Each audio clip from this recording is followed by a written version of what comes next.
What is best in life? To crush your enemies, see them driven before you, and to hear the lamentation of their women. None of you seem to understand. I'm not locked in here with you. You're locked in here with me. I picked the wrong week. Quit sniffing glue.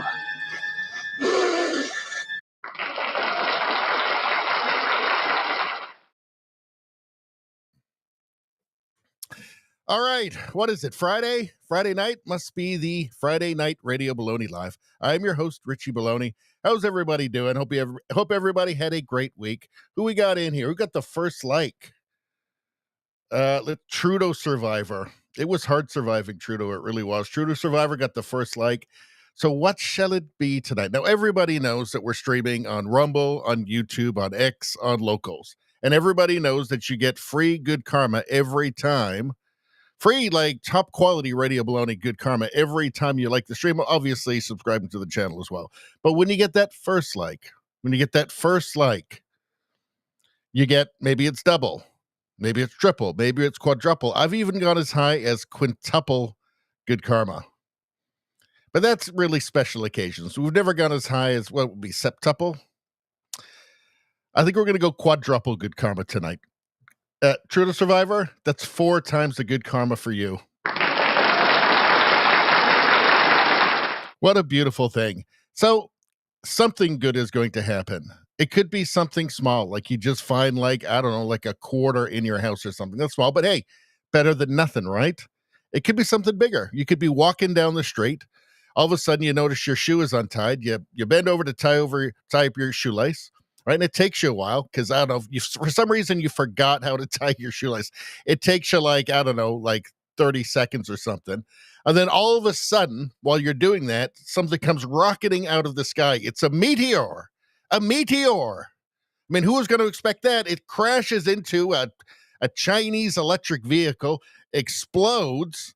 It's very dangerous. You're fine. Something happened, good karma happened, you're fine. Like 10 people died horribly. And you're okay, though, but you're okay. That was me. That was Radio Baloney. Did that for you. That's the power of quadruple good karma. Now, after everybody gets good karma when they, like, I mean, I think we'll go, who got the second? Let's see. Let me take a look. Izzy got like number 3. So let's see if number 1 was 4. Let's say like number 3 is double good karma. Double good karma. Who got number 2? Let's see, because number 2 is going to get triple good karma. Well, I don't know. I can't see. But whoever got number 2, that's triple good karma for you. So no getting hit by an asteroid or a meteorite for you. Not right now. Not on my watch. All right. So we got Trudeau Survivor, we got Spambot, we got Izzy, we got Rosie already in the chat. This is all looking very good. Good to see you guys.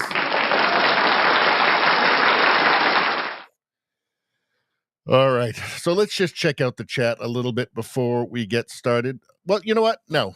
Let's do the menu first. We got lots on the menu tonight. Now, I got to tell you guys, I got new lounge shorts. I ordered them because, I don't know, I just wanted something comfortable to do my streams in, just to hang out. So I ordered some new lounge shorts, and they're really good. I know you guys just assumed that I normally would do these in a tuxedo with a top hat. And so, sometimes I do. But most of the time, I want to wear something comfortable. So new lounge shorts, people. It's a beautiful thing. And what else? Oh, yeah. So I think I've had like COVID the last week as well. I'm starting to feel better tonight. I've been like sleeping for like 4 hours every afternoon. And it's just that kind of different thing. It's like, it's not like deadly or anything. It's not like you feel like I'm dying, or I feel like I'm dying or anything, but just that kind of, it's a little different from a normal cold. I don't know. I don't know exactly how to describe it, but anyway, I've been feeling crappy all week, but I'm starting to feel a little bit better. Maybe I'll feel worse while we're doing the stream, but we got a lot going on anyway. Nevada got like number 5.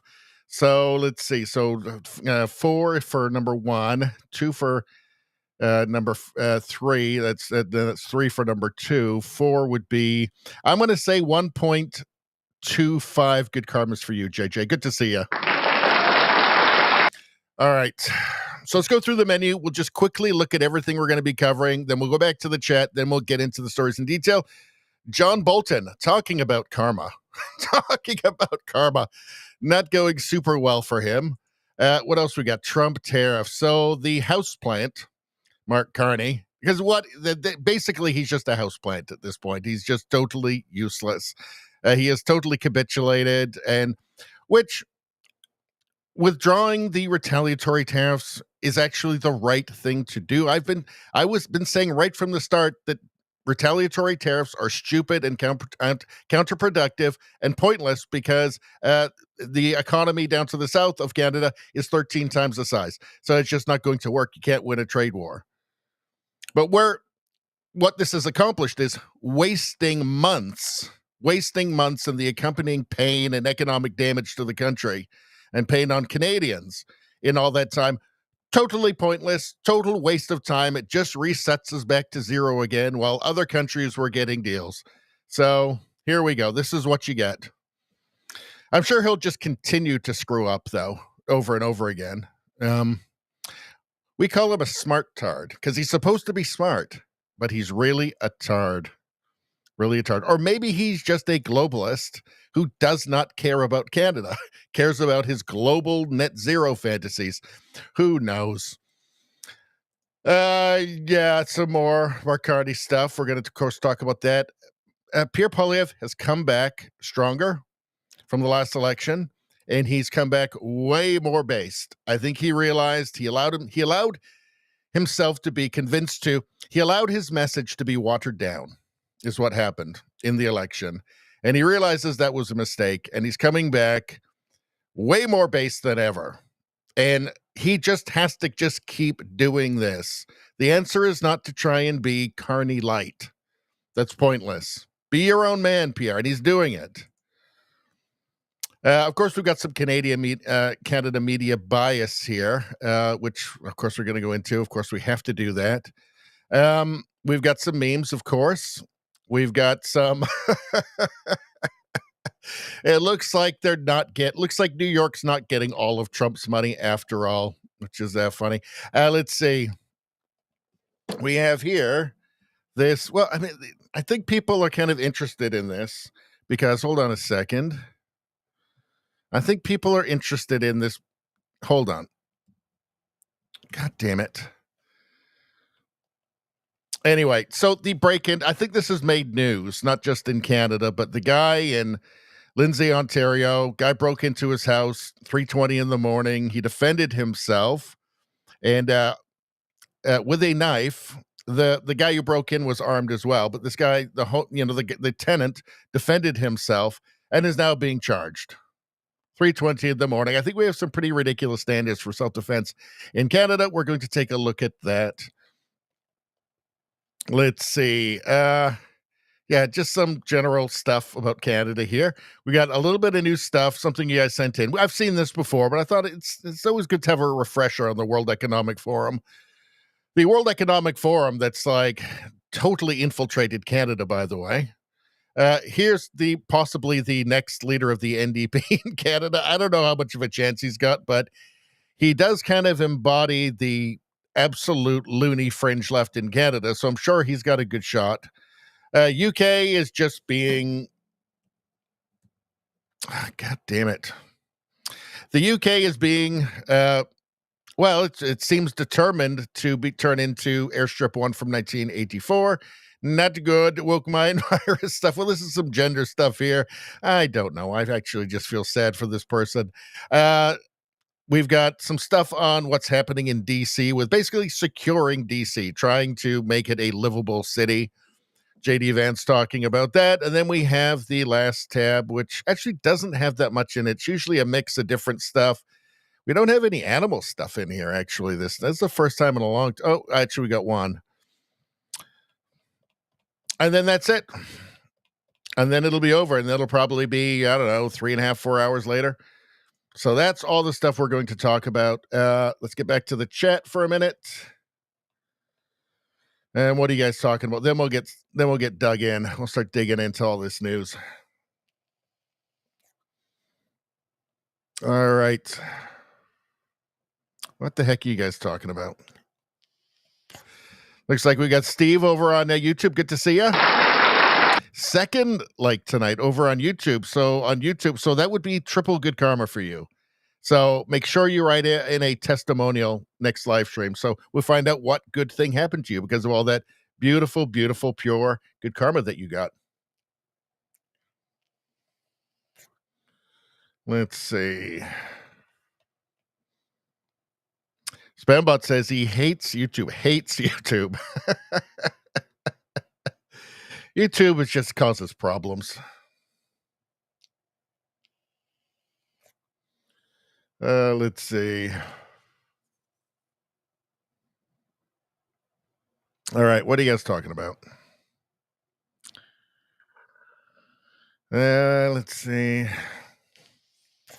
Spambot, you should ask Richie to sing to you. Sounds like a trying week. I don't know what's going on there. You'll have to elaborate on that. Too much chocolate between the keys for who? For Rosie? Yes, because Rosie loves chocolate. Let's see. Rosie says, I think he has elbow envy. He may not even have elbows. Talking about Carney? Yeah. Yep, it's Canada's own fault, though, for being so very, very gullible. Spambot says, singing not required. Well, that's a disappointment. That's a big disappointment. Let's see. Izzy says, how you doing, Izzy? True lizard people may not have elbows.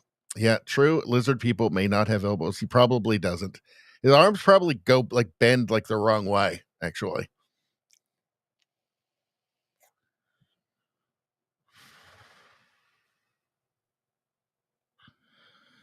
Let's see.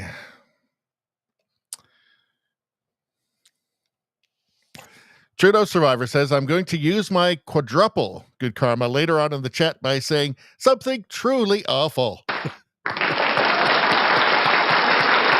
That's what it's there for.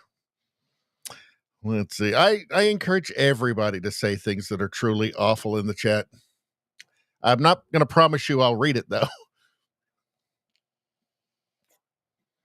Let's see.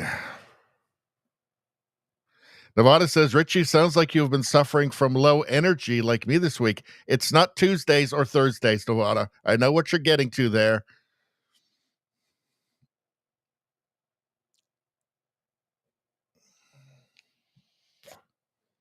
Izzy says, yeah, I'm not upset Carney lost his elbows, just that he thought looking like a chicken would be helpful.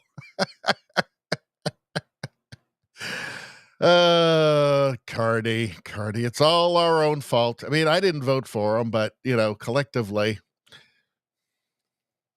Izzy says, Canadian meatball media isn't worth anything. A bunch of meatballs, I agree. Let's see. Rosie made dark chocolate truffles and espresso dark chocolate truffles. They are awesome. Well, that's very good to hear. Ottawa James, good to see you. Yeah, the Mockingbird media in Canada bought and paid for. Literally bought and paid for. I mean, that's the thing. We don't just say that. Literally bought and paid for.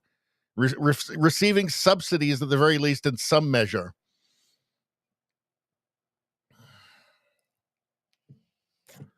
All right.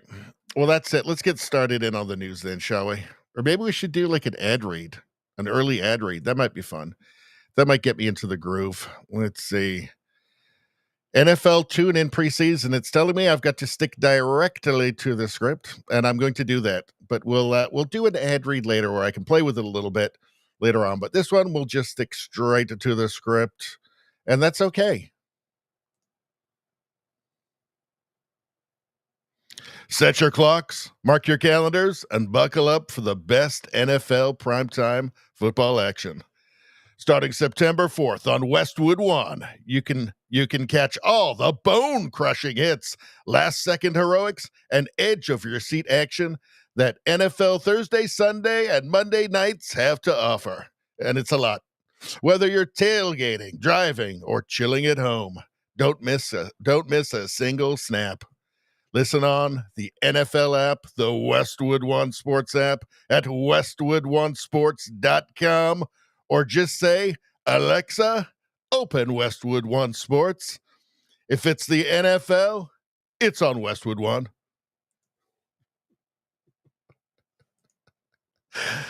That felt good. That felt good. That felt really good. Really good. I liked it a lot.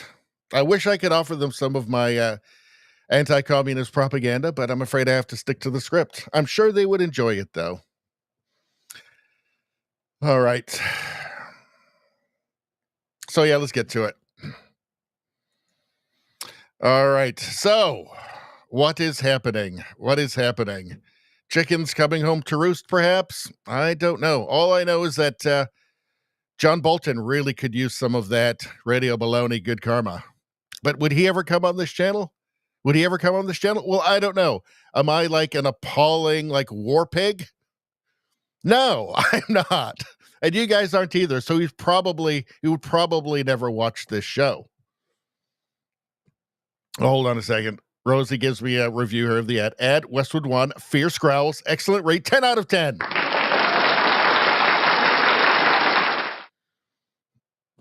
All right. From Dinesh D'Souza, John Bolton offers the best advice on how we should respond to an FBI raid. Let's all learn from John Bolton on this. So, of course, the media is going to go crazy about John Bolton being raided by the FBI looking for classified documents. Let's take a look at what his advice to everybody is. And I think it's important that everybody take a deep breath here. This is a very serious matter, and it would be better if we could let the legal process play out. I know that may be frustrating to some people, but the seriousness of it itself dictates that we try and proceed in the most orderly way we can. And I think it's important. Oh, well, he was talking about the raid on Mar-a-Lago there, not himself. I wonder if he still feels the same way. I wonder. Probably not. It probably makes him want to bomb a country really, really hard. Let's see. So, federal agents in John Bolton's home going through things following an early morning FBI raid in the D.C. area over national security concerns.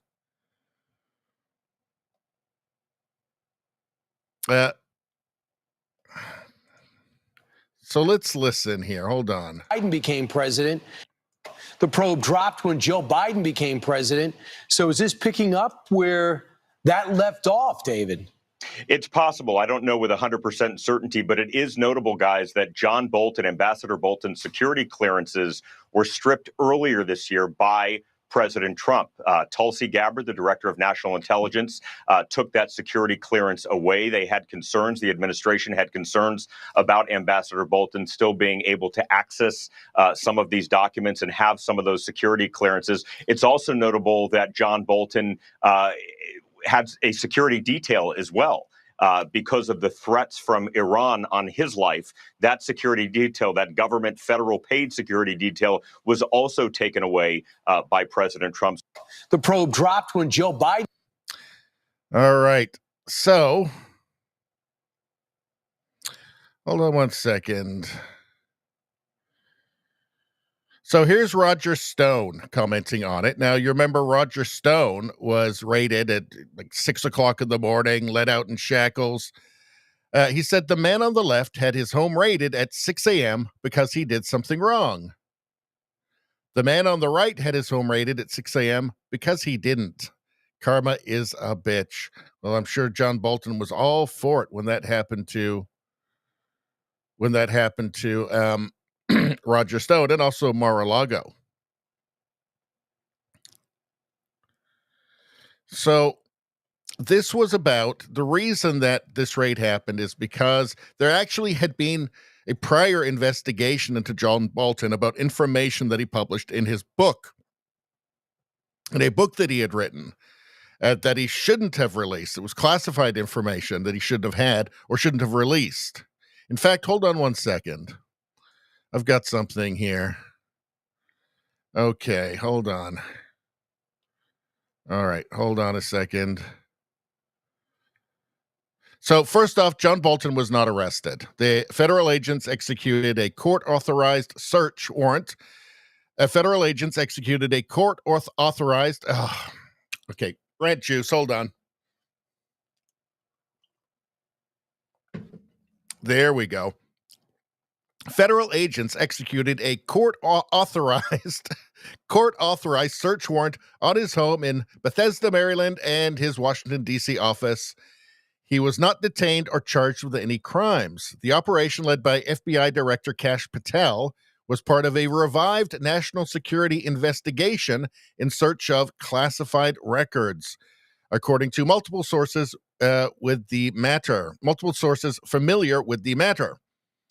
Agents removed boxes from both locations, and the probe reportedly focuses on Bolton's alleged mishandling of classified materials, including potential leaks to the media.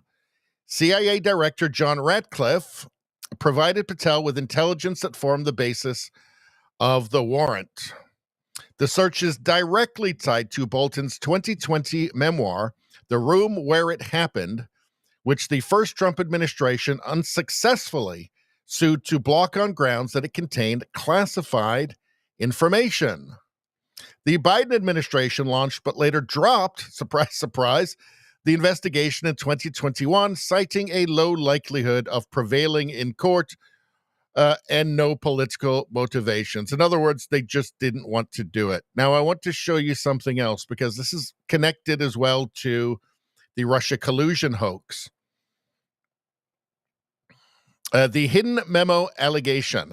Declassified documents released in July 2025, just weeks before the raid, alleged that Bolton, while serving as Trump's NSA, a national security advisor, in 2018, received but failed to brief Trump on a classified memo summarizing intelligence that former CIA Director John Brennan cooked up the Trump-Putin collusion claims.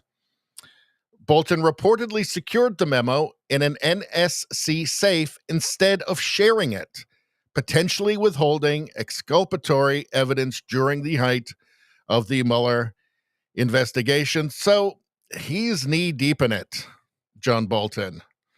I think he might be in a spot of trouble. Let's see what J.D. Vance has to say about this.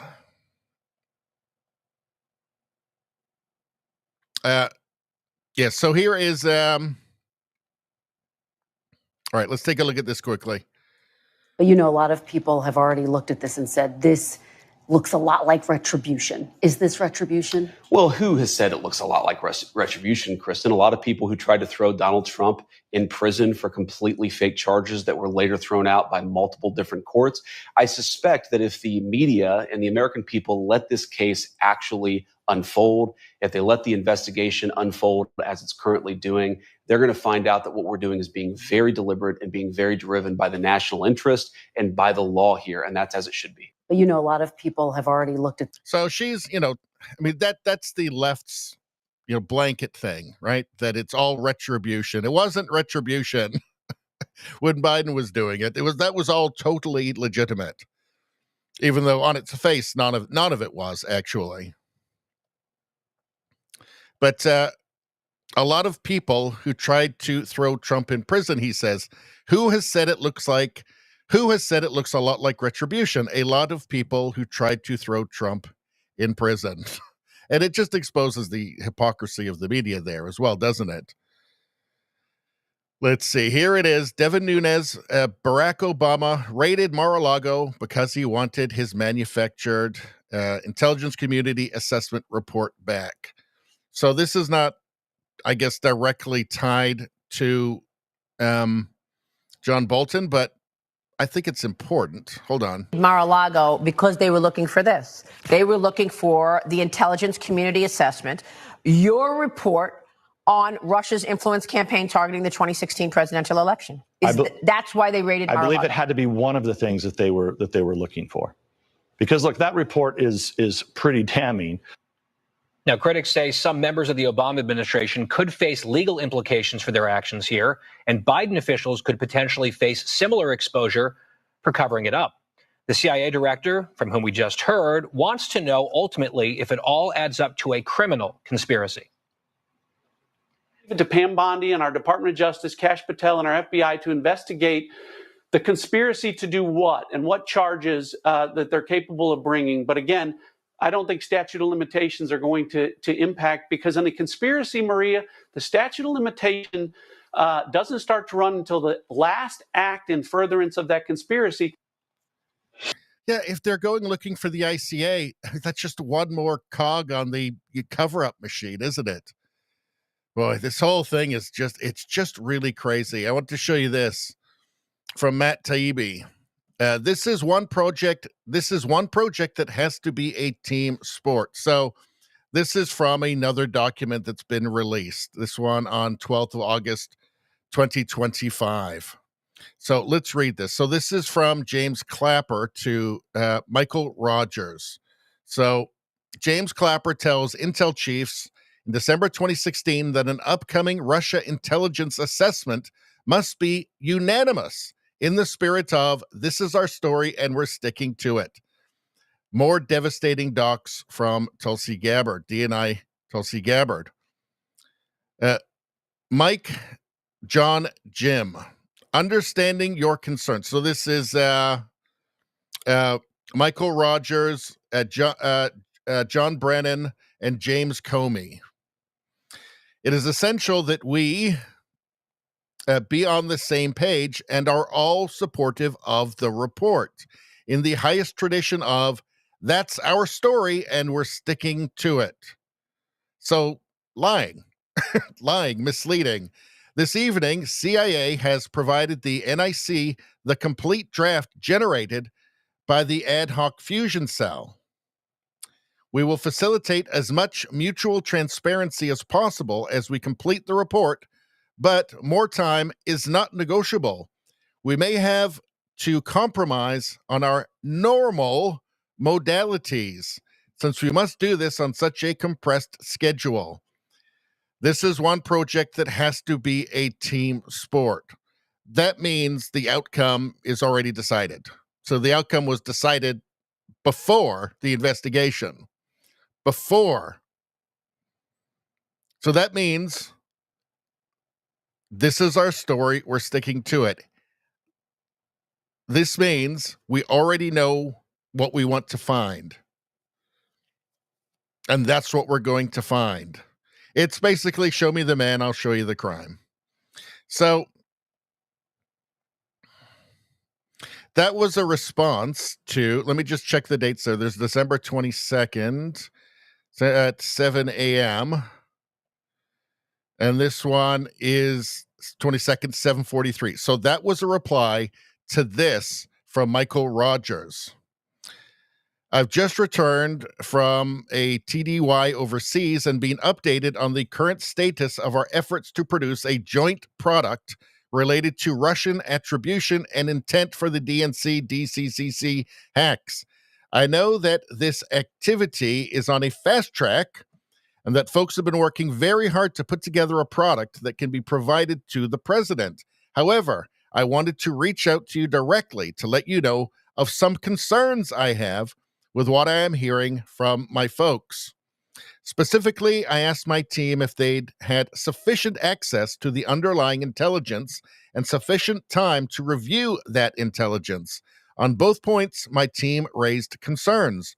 They were clear that, at the highest level, folks have been forward-leaning and trying to ensure that we have an opportunity to review and weigh in, but I'm concerned that, given the expedited nature of this activity, my folks aren't fully comfortable saying they have had enough time to review. They don't have enough time to come to a conclusion. They're not able to do due diligence. So they write this, and then the response is, that's our story and we're sticking to it. We've already decided, right? This is one project that has to be a team sport. He's saying, just lie, just pretend, just lie. That's what this is. This is damning stuff. I mean, it's actually unbelievable. Talking about deep state, this is it. This is it. So Obama pulls them all together, all the intelligence, heads of the intelligence agencies together on December 9th, 2016. And they're making quick work of it here. They're getting straight to work. This couldn't be more damning. This is the deep state right here.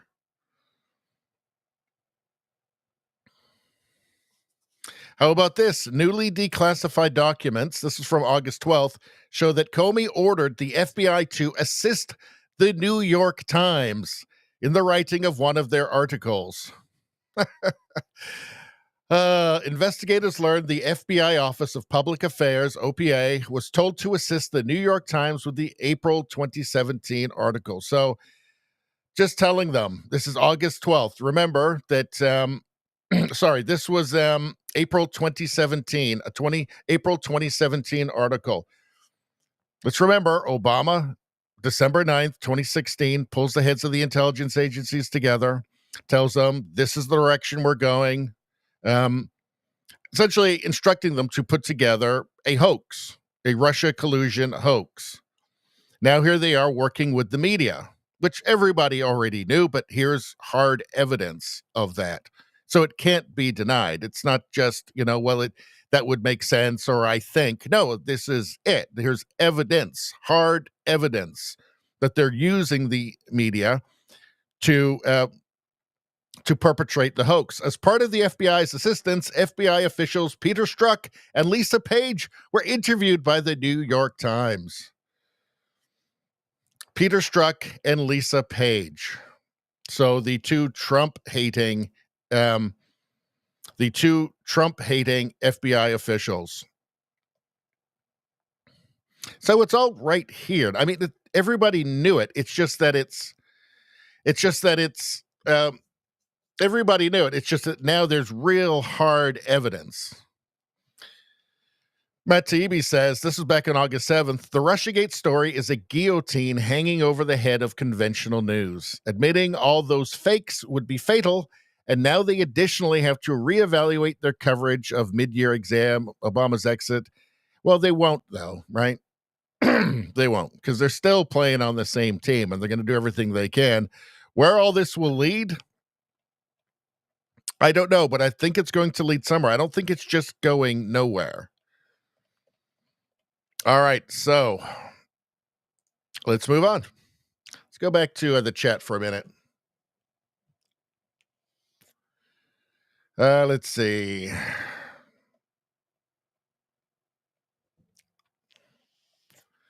going to skip back a little bit. Rosie says, when I first read the news about John Bolton, I thought of Michael Bolton. I wondered why they were arresting a singer. It's such a big deal. Then I realized who they meant. Well, they should also arrest Michael Bolton. That's my feelings.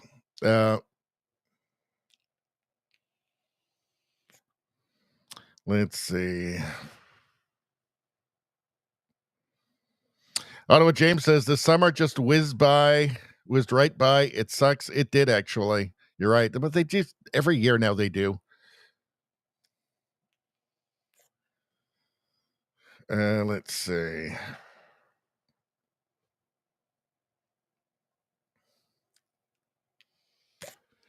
Let's see. Spambot Fodder says, it wasn't until I read Aaron Clary's masterpiece of a book, Curse of the High IQ, that I finally realized sports ball watching is for the low IQ population.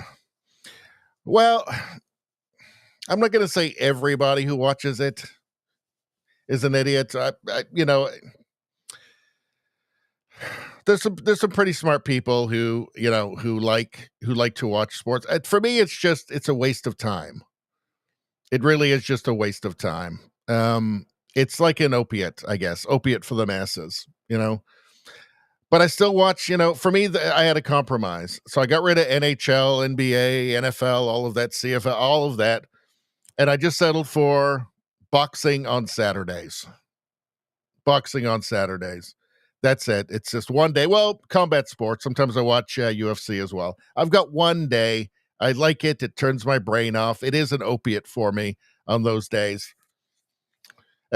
one day is better than, because, if you're a sports fan and you just watch sports, you're watching it constantly. Like, it's just every single day, right? It's an enormous waste of time, an enormous amount of wasted potential.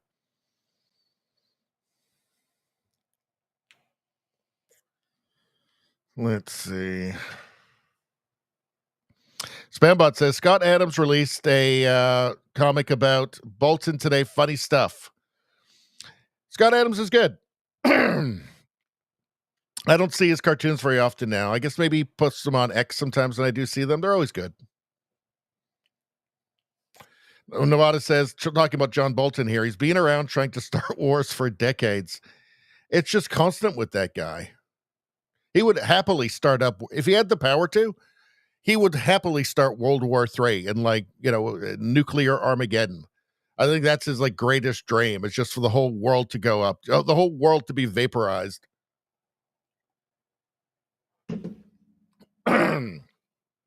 Spambot says sports ball is for normies and conformies, not for me. But what about lingerie football? Is that for normies and conformies? I don't think so.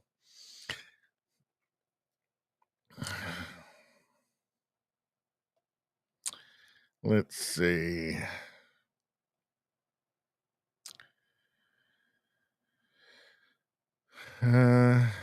Izzy says he's had time to clean up, so likely won't find anything. Talk about Bolton. Who knows? Seems like the kind of guy you'd be holding stuff, for emergencies or something. I don't know.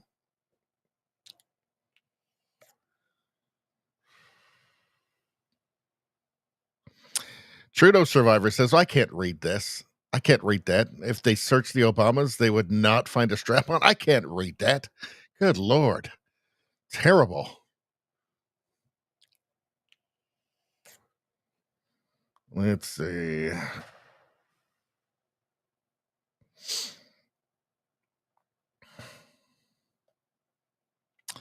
All right. All right. I'm not reading this crap you guys are putting in here. I can't read this. Let's see. All right. Nevada says, I used to watch sports when I bet on it. Well, that's what the true sport, the true sport ball degenerate does. They end up having to bet on it to make it fun. I was betting on it there for a while. I don't anymore. It's a waste of money and time.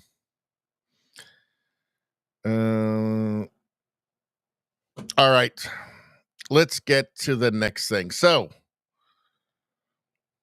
what are we talking about? Okay, so developments in the tariff war, the so-called tariff war between Canada and the U.S. Not so much of a war, really. Let's see. Canada being the only country other than China to do retaliatory tariffs on the U.S. It didn't work out. So everybody else got deals. We didn't. And now we're just being reset back to zero, having wasted months and causing damage to Canadians, to the Canadian economy. Why? Also that Mark Carney could put his elbows up and pretend to be a tough guy, even though he's not, even though he more closely resembles a houseplant. Even though he more closely resembles, I don't know, he resembles like a boring Mr. Burns. Let's take a look. In a positive and very important development earlier this month, just a few weeks ago, the United States reaffirmed a core commitment to our free trade agreement, CUSMA, by reinforcing that those Canadian exports to the United States that are compliant with that agreement, that are compliant with CUSMA, will not be subject to U.S. IEPA. Okay, here's what's happening, right? So the U.S. at no point put tariffs on USMCA, or they also say CUSMA, the trade agreement between the countries. At no point did the United States put tariffs on USMCA or trade deal compliant goods. Canada did put tariffs on those goods. So that didn't work out well, right? That didn't work out. Now they're having to remove those tariffs. Now, there's a lot of acronyms in that paragraph. So let me try to summarize what that actually means. As a result of that decision by the United States, the actual U.S. tariff rate on Canadian goods is 5.6%. Compare that to the 16% global average. That remains the lowest amongst all of the United States trading partners. And more than 80. Okay, so that is the previous trade deal that he had nothing to do with, right? Which he cannot take any credit for. Basically, all that has happened, his word salads aside, is that we've wasted months to gain nothing. Hold on. Prime Minister Carney to hold news conference amid reports that Canada will remove. Prime Minister Carney to hold news conference amid reports that Canada will remove many retaliatory tariffs on U.S. goods. So, let's see. What does this say? Here from this is from the National Roast. The National Roast. A celebration of life. Elbows up. 2025 to 2025. We will never forget you. LOL. There's elbows up. Officially dead now. Let's see.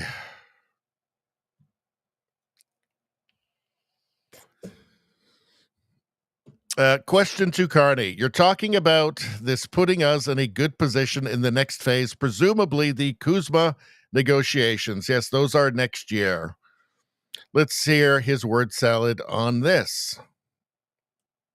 Rachel Haynes, CTV. Hi, Prime Minister. Rachel Haynes from CTV. I'd like to ask you a little bit more about what you're saying about this matching the U.S. deal or what U.S. has put on Canada. In fact, it's only matching the goods under CUSMA, but in other areas, we're not matching the U.S. at all. They have 50% tariffs on our steel and aluminum products, but we only have 25% tariffs in return. Are you going to raise those tariffs to match that? We're not raising those today. We've matched the tariffs on autos, similar structure as the U.S. We do have a difference between our tariff on U.S. steel and our tariff on U.S. aluminum. Those are part of the intensive discussions that we're underway right now. Okay, translation. We wasted months to get back to the starting line again. That's it. That's it. This is what Canada voted for. Let's see. Rowan posted this. After capitulating to Donald Trump and getting nothing in return, Mark Carney states, as I've emphasized in recent months, that steady process of Canada-U.S. integration is now over. Will mega liberals pick a lane? It's just, none of it makes any sense. This is a guy who told us, well, Rosemary Barton's teleprompter also told us that Mark Carney is this great negotiator and he knows how the world works. Doesn't really feel like it's so much. As a result of a series of trade agreements, starting with the free trade agreement of the 1980s, the Canadian and the U.S. economies have become steadily more integrated, continually more deeply connected. As I've emphasized in recent months, that steady process of integration is now over. As a result of a series of trade. So what is it? What exactly are you doing? Exactly? I think he's in a weird place because his dream of uniting with the EU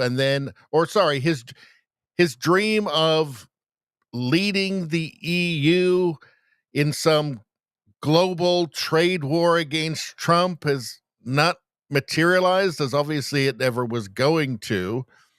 He's realizing that any dream of really integrating further with the EU is pretty much gone as well. Obviously, the United States would never allow that, would never allow the EU to accept Canada into the EU, as if the EU wanted to do that. I mean, I could see that they would take on the basket case that is Canada to use as a bargaining chip against the United States, but that's why the United States would never allow it in the first place.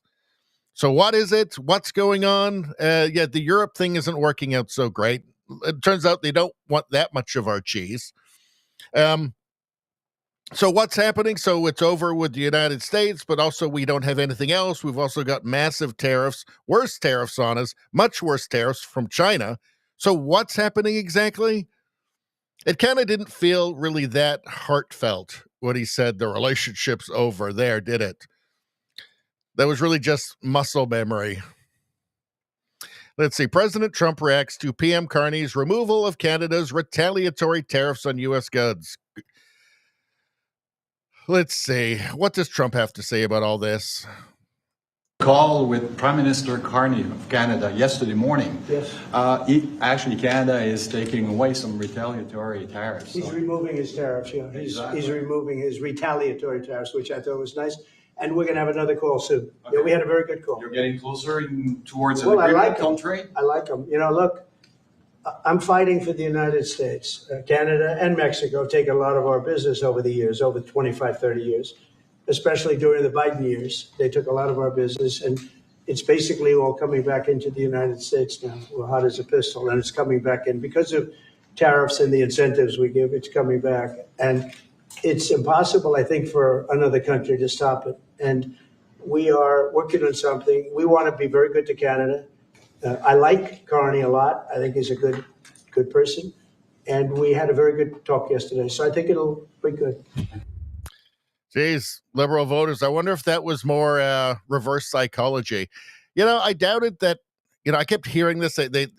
Well, it was a joke that the liberals were saying when Trump basically endorsed Carney, that it was reverse psychology. But then I looked on X, and yeah, they actually seem to really believe that. Is this reverse psychology again? I don't know. I don't think it was ever reverse psychology. I think he genuinely believed that Mark Carney's policies would drive Canadian businesses to the States, as is now being said by Pierre Poilievre, which, let's go there. Hold on a second.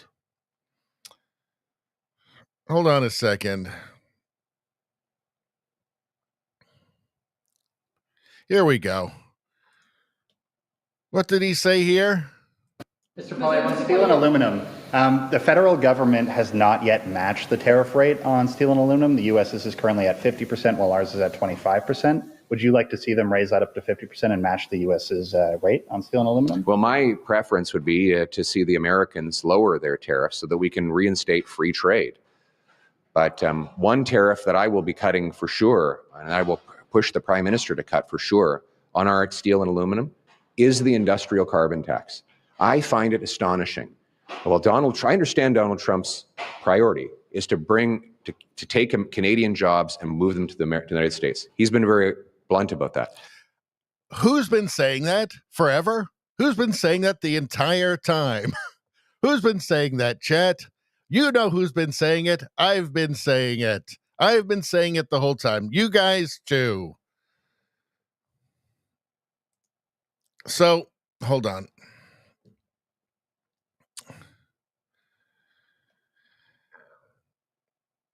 So is it reverse psychology with Trump when he keeps saying that he likes Carney? I don't think it is. I think he does. I think Carney serves his purposes very, very well. But in any case, Canada was one of two countries that had retaliatory tariffs against the United States. The other one was China. Even China's gotten something sorted with the United States. But all that it did was allow Carney to say elbows up, pretend to be a tough guy, right? While everybody else in the world was getting deals. Total, complete waste of time. Now we're set back to zero again. So, well done. Well done, elbows up. Let's see.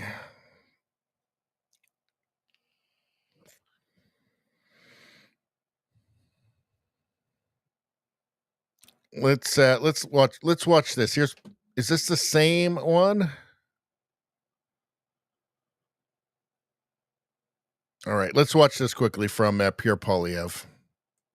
that despite the tariffs in place, Canada still has the least punitive trade arrangement with the United States of any major economy? And if not, can you think of a country or a bloc that has a better deal right now than Canada? Well, most countries have a better deal in reality because none of them have the same dependency on the American economy we do. So there's two parts to this. One, any access we have today is the result of Brian Mulroney. Let's be clear. There's not a single tariff-free item that's going to the United States that was not negotiated by Prime Minister Mulroney. I challenge anyone to go back and find an item that goes in tariff-free that was not originally included in FDA or NAFTA under Mulroney. So none of that is due to Mark Carney. I'm sorry, I know he likes to take credit for a lot of things. He can't take credit for what a prime minister did in the 1980s and 90s. The second, any small tariff on Canada, any amount, by the United States has an outsized effect because it represents 20% of our economy is export, more than 20% of our economy is exports to the United States, which means that we are the single most dependent country on the United States, and any tariff at all will have more impact on our country than it does anywhere in the world. We should have tariff-free access to the United States as we had before. And that's what Mr. Carney promised when he said he would negotiate a win by July 21st. He should have delivered on his promise. Mr. Poilievre, on steel and aluminum, the federal government has not yet matched. So,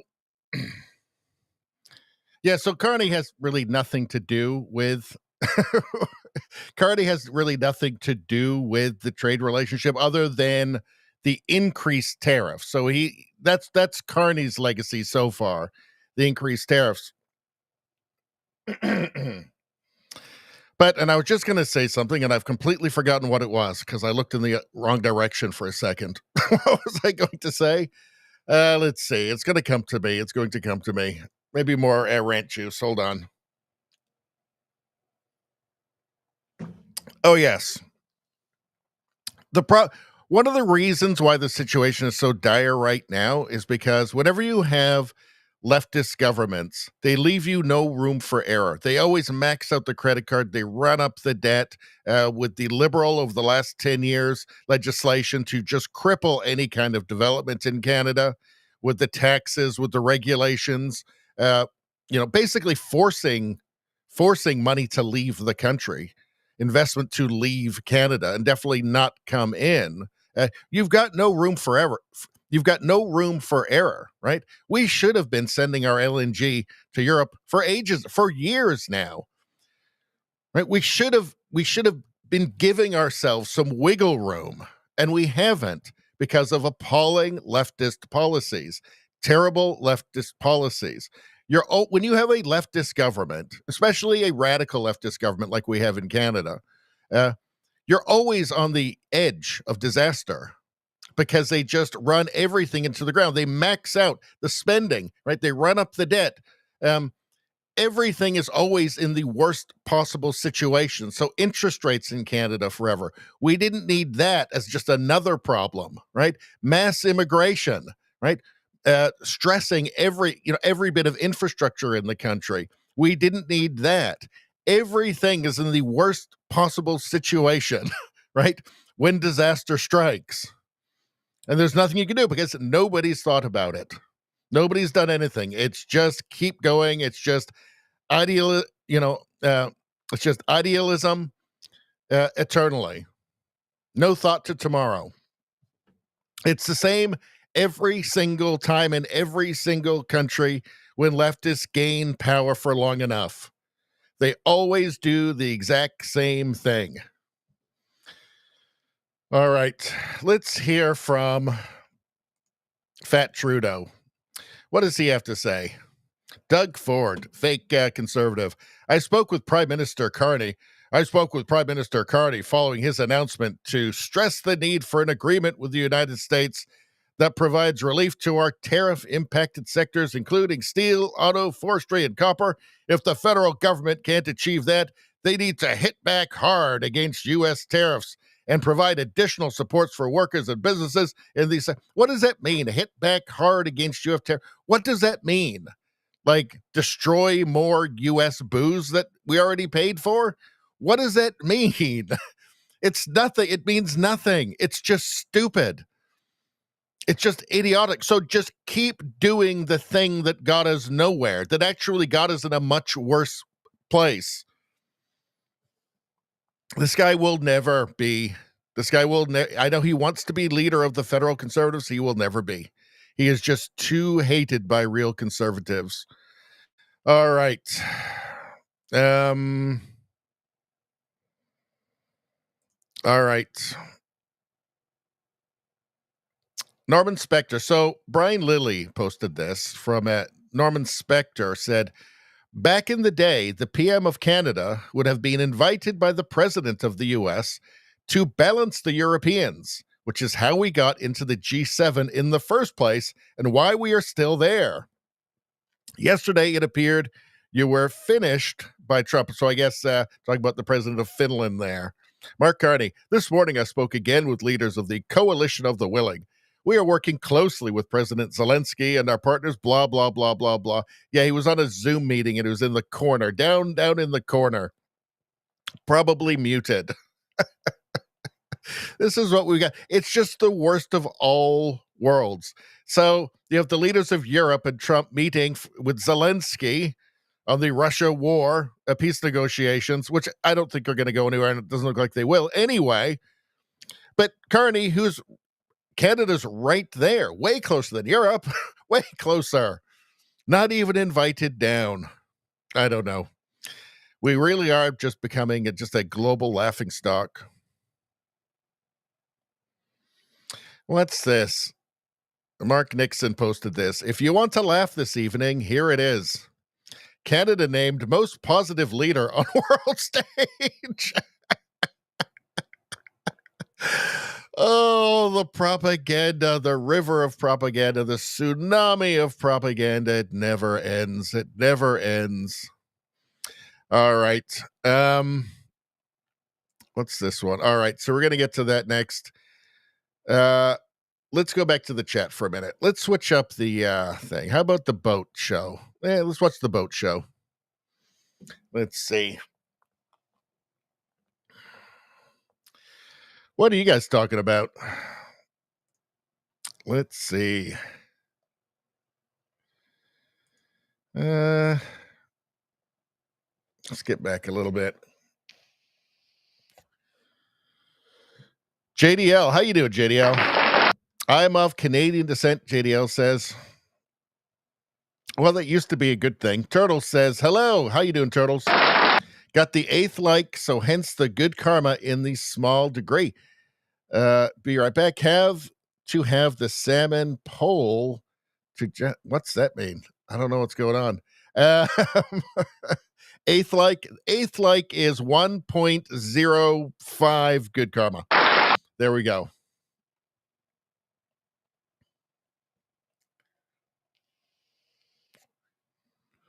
Let's see. Trudeau Survivor says, here's a joke for Rosie. Carney is so boring.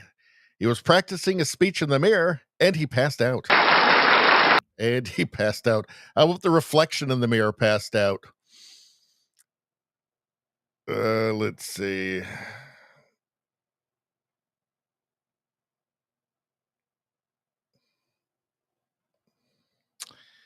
What is going on?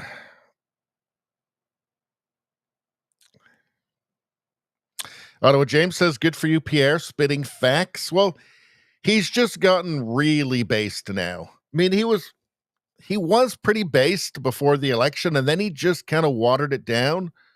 But he's still, even before the watering down, he wasn't quite forthright enough about the really crucial issues, especially immigration, which is the biggest issue. You just simply can't lose with that. Let's see. Nevada's hoping that his wife didn't drink all the root beer. Well, I hope so too. Let's see. I don't want any marriages ruined because of this show. Let's see.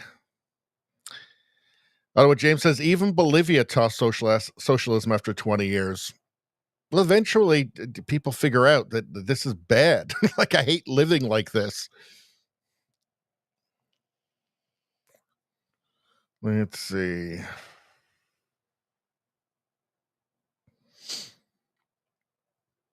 Nevada says Canadian bacon and pineapple is okay. All right. All right. Nothing really to do with the show, but all right. Oh, God. I'm not reading that. Horrific. You guys are degenerates. Total degenerates. That's fine.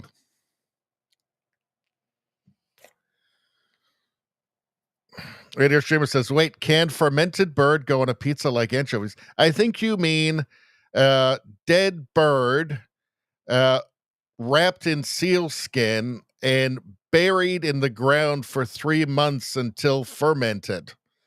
Because that's the special Christmas dinner in Greenland. Why would anybody want Greenland? That's gross. Those people are gross. That was from the Christmas special. For those that remember the Christmas episode, LOL.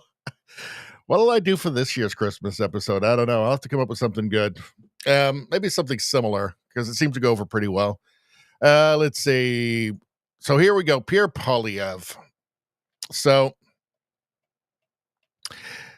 Pierre Poilievre, I feel, has been freed by that loss in the last election. Watering down the message did not work for him. And I think he recognizes now that you've just got to tell the truth, the whole truth and nothing but the truth, right? Softening your message is not going to help, right? Those people that are never going to vote for you are never going to vote for you. Those people who've been so poisoned by the tsunami, the daily tsunami of propaganda in the Canadian media, are never going to be convinced. So you've just got to tell the truth, the whole truth, and nothing but the truth, and let those people that are reachable decide. Pierre Poilievre is going to be soaring in support if he continues to be based. So here he is talking about in Lindsay, Ontario, where a guy in an apartment, somebody broke into a guy's apartment at 3:20 in the morning, and he ended up putting the guy into hospital with life-threatening injuries, which I think is quite understandable. You wake up at 3:20 in the morning, there's somebody in your place who has a weapon. I think at that point, anything is reasonable force. In Canada, you're supposed to only use reasonable force, but what's unreasonable force in that situation when you have no idea what is in the mind of the intruder? Anyway, let's hear Pierre Poilievre tell us what he thinks. You mentioned the incident. You just mentioned the incident in Lindsay, Ontario, and you posted about it on social media earlier this week. Do you think Canada needs a castle law or a castle doctrine on the books to shield homeowners from facing criminal prosecution, like the gentleman in Lindsay, Ontario, for defending their loved ones and properties during a break-in? The law needs to be clear that if someone comes into your house uninvited to steal your property or harm your family, you need to be able to do whatever is necessary to stop them. And my message to the criminal thugs who are invading the homes of Canadians in unprecedented numbers because of Liberal laws is that you should be in serious danger if you go into someone's house illegally and try to harm them. If you don't want to be harmed, then don't invade someone's house and don't threaten their security. The law needs to be very clear that people have the right to defend their homes and their families against lawbreakers. Yes, like when you break into somebody's home at 3:20 in the morning, you leave your rights at the door, or in this case, at the window that you crawled in through. Again, what is reasonable force at 3:20 in the morning? You just woken up, the adrenaline is pumping. All you know there is somebody in your home that, in this case, the person had a weapon, and you have no idea what their intentions are. There's no police right there that you can call to. It's just you and them. It is literally life and death, as far as you know. I feel that, you're breaking into somebody's house. Well, whatever happens, happens. And that should just be the end of it. Now, maybe we should actually... Here, let's go to this case. Now, here's Andrew Coyne, who is, I guess they're trying to pass him off as some sort of conservative on CBC panels. Let's see, what does he have to say? This is what we're dealing with in Canada from the media constantly. From Global News posted this: something is broken. Ford slams assault charges against homeowner after break-in. So he's saying that you should not be charged with assault or any other crime for defending yourself against a home intruder. Andrew Coyne's take on this is, quote, a struggle broke out, leaving the alleged intruder with life-threatening injuries, unquote. This is from the newspaper article from Global. You're allowed to defend yourself with reasonable force. You're not allowed to beat the guy to death. Shut up. Shut up. Reasonable force. What is reasonable force at 3:20 in the goddamn morning? When you've been woken up and there's somebody in your house with a weapon. Or no weapon. There's just somebody in your place. What is reasonable force then? Any force is reasonable. Of course it is. As if you're going to be able to parse all of this out in the heat of the moment. You're groggy. What the hell's going on? Adrenaline is pumping. How could you be expected to be reasonable in that circumstance? And in any case, reasonable is just whatever the hell happens to the guy that makes sure that you and your family are safe. But this is what we deal with in Canada. This is how pathetic the commentators are in Canada. What's going on here? What do they have to say about it? This is why we need politicians like Pierre Poilievre to be forthright on these issues. A homeowner who is defending their property and their family and then charged. Just how rare is this charge? To be honest, it's not very rare at all. We've been seeing this almost on a yearly basis from across the country. Cases like this have been popping up a lot. Mm-hmm. I've even defended one in Collingwood, a fellow by the name of Cameron Gardner, who turned a gun on a home invader and shot two of them and was charged with murder and had to spend 7 months in jail as a result. So let's get to the police first, laying the charges. Of Cameron Gardner, who turned a gun on a home invader and shot two of them and was charged with murder and had to spend 7 months in jail as a result. Think about that. Think about that. All right, let's continue. I mean, Canada is a cautionary tale for the rest of the world. So let's get to the police first, laying the charges, because some of the anger is being directed toward the police, saying, why would you charge this person? He's just defending his property. He's defending his family. He's defending himself. Do the police have to lay a charge in the moment? No, the police actually would lay a charge if they believe on reasonable grounds that a crime might have been committed. So in Canada, our self-defense law is actually alive and well. It's Section 34 of the Criminal Code. People are allowed to defend themselves. But if the police believe that the defender has used excessive force that's disproportionate to the force used against them, they can be charged. So this really comes... So if it's an activist police chief, just every single time then. Every single time. Great. Yeah, there certainly wouldn't be any...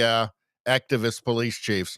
By the way, in Ontario, the police lay the charges, and then the prosecutor can decline to prosecute it afterwards. We'll have to see what happens. Probably not looking good. Let's see. How about Premier Danielle Smith from Alberta? What does she have to say about this? Now, she's pretty based, I think. Generally speaking, I think she's very good.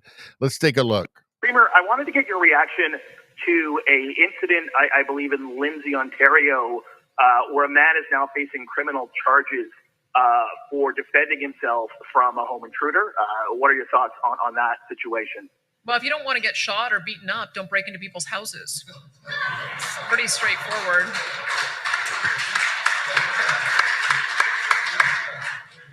had a similar incident in Alberta where somebody defended themselves, and they determined that there was not a reasonable likelihood of conviction, because we do expect that people are going to use a reasonable use of force to defend themselves and their families, and I support that. Premier, I wanted to get your... Yeah, we need castle doctrine in Canada. It's just ridiculous. Of course, that will never happen under a liberal government, the kind of government supported by people like this. That's why we need a change in government. Hopefully, enough Canadians will just find that line where they go, this whole just voting fashion, like I've always voted liberal, and you see, Rosemary Barton's teleprompter really seems to love Mark Carney. But, my life is getting really bad, right? Things are really bad. Right? I'm broke and everything's too expensive and it's dangerous everywhere. Right? And all of a sudden the whole country looks different because of mass immigration.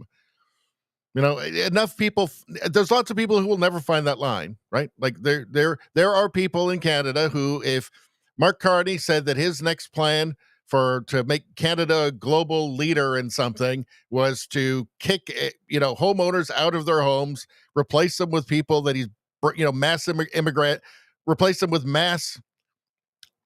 If Mark, oh God, what is happening to my brain? It's not enough. I think it's the COVID. I think I got COVID. If Mark Carney told Canada that his grand plan to make Canada great, to make Canada a global leader, was to kick homeowners out of their homes, to just take them and then give them to immigrants, right? He planned to bring in, 10 million more immigrants next year or something, and they were going to need the homes, and to not do it would be mean and racist or something, but he was going to give each of them a shovel to go into the woods and dig a hole to live in.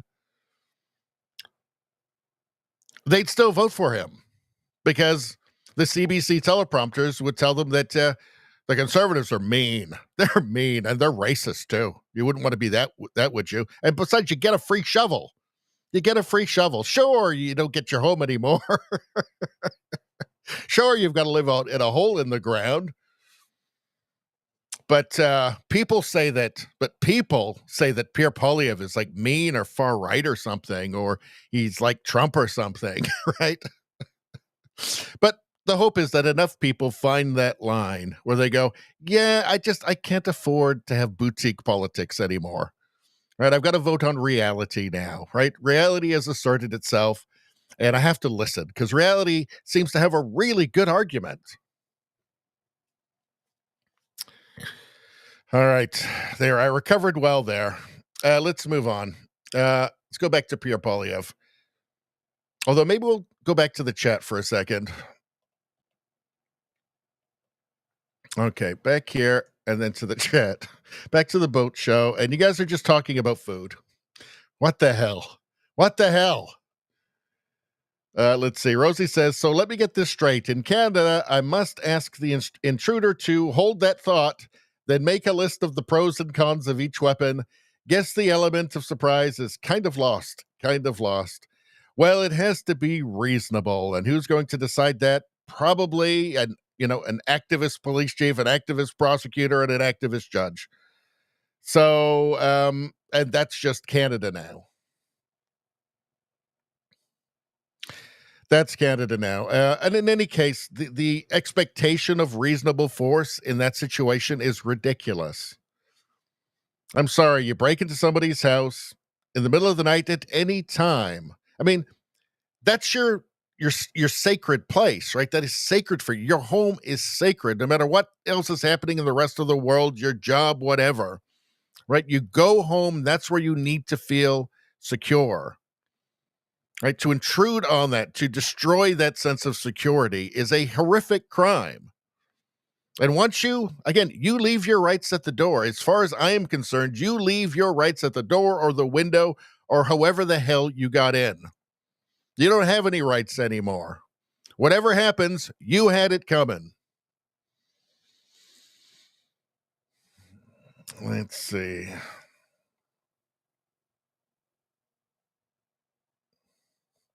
JDL makes a great point here. Say you're a tranny and the intruder didn't use proper pronouns.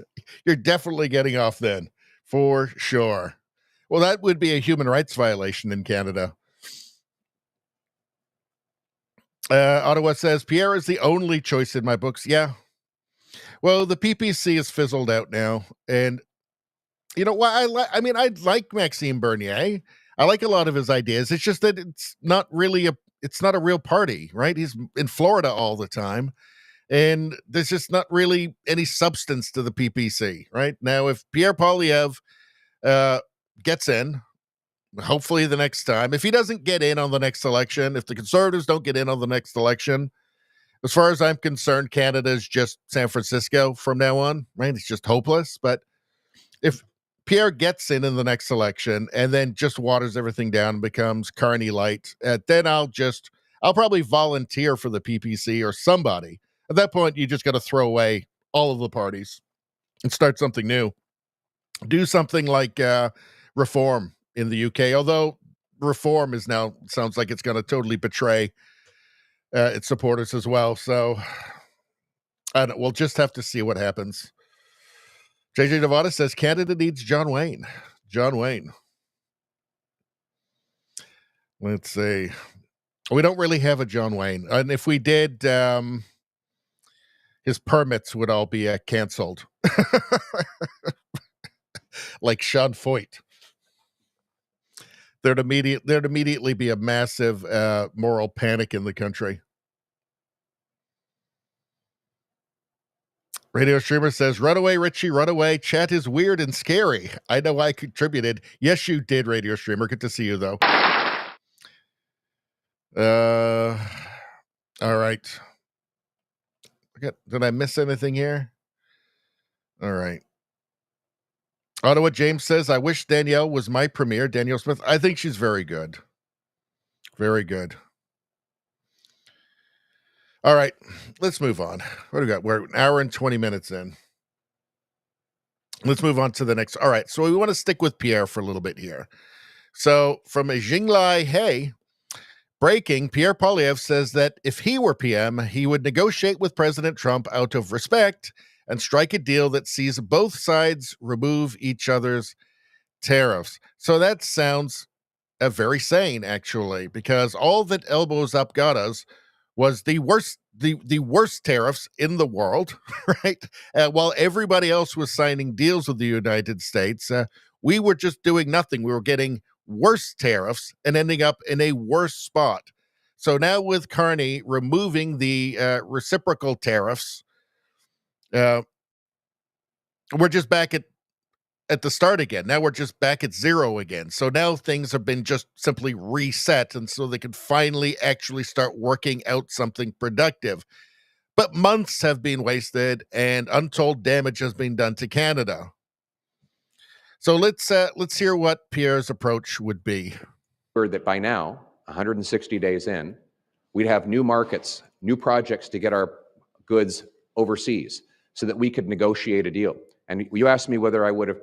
My goal would be to have tariffs gone on both sides of the border. I would have gone to the president respectfully and said, you remove your tariffs, we remove ours. Let's sign an agreement that restores the great free trading relationship that our two countries had for decades and that worked for both nations. That is what Prime Minister Carney promised during the election, and that's what I would have delivered in his place. That by now. Yeah, that just sounds like sanity, right? Don't do the worst thing, the most counterproductive thing possible.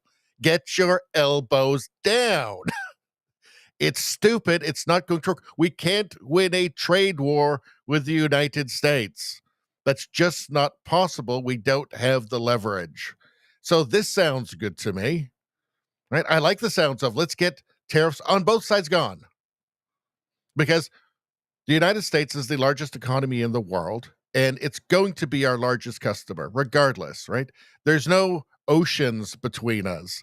There's no frozen wastelands between us, okay? The sane thing to do is simply to just hold your tongue, don't negotiate it in public, right? And just try and figure out something that will work so that we can maintain the relationship and actually, frankly, deepen it. That doesn't mean that you're not trying to get your LNG to Europe. Of course you are. Or to Japan. Of course you are. That you're not trying to, that you're not approving and speeding along, national energy projects, encouraging investment into a resource sector in Canada. Of course you're doing that, right? And of course you're looking for trade outside of the United States as well. It gives you a bit of breathing room, right? It's a bit of security, but it's always going to be the United States is going to be the biggest trading partner. Obviously, we're right next to each other. There's these roads that go back and forth and like railway lines and stuff. It sure makes a lot of sense. So maybe acting like an adult, showing some stoicism and not being reactive babies and going elbows up. I mean, elbows up was the most idiotic trick that has been played on the Canadian public, perhaps in all time. It's the lowest common denominator political ploy, and it was all political, by the way, all political. We know that because we found out about Mark Carney's conversations with Trump, which have not been elbows up at all. We've seen the meetings he's had with Trump. No elbows up anywhere. It was a lie to trick gullible and ignorant Canadian voters. And it worked politically, let's say economically, not so well. Not so well. So I'm kind of more in favor of Pierre's approach here, which is just try and get something done for the country.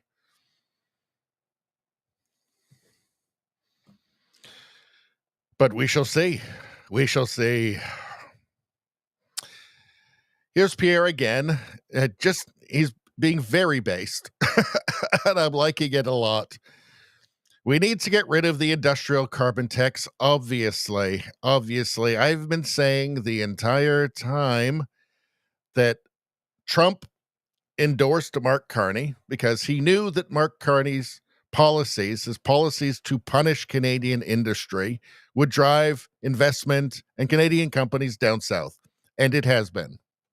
That's why he wanted Carney, because it would fall just right into his plans. Let's hear what Pierre Poilievre has to say. And again, I've been saying this for the entire time. Mr. Poilievre, on steel and aluminum, the federal government has not yet matched the tariff rate on steel and aluminum. The U.S.'s is currently at 50%, while ours is at 25%. Would you like to see them raise that up to 50% and match the U.S.'s rate on steel and aluminum? Well, my preference would be to see the Americans lower their tariffs so that we can reinstate free trade.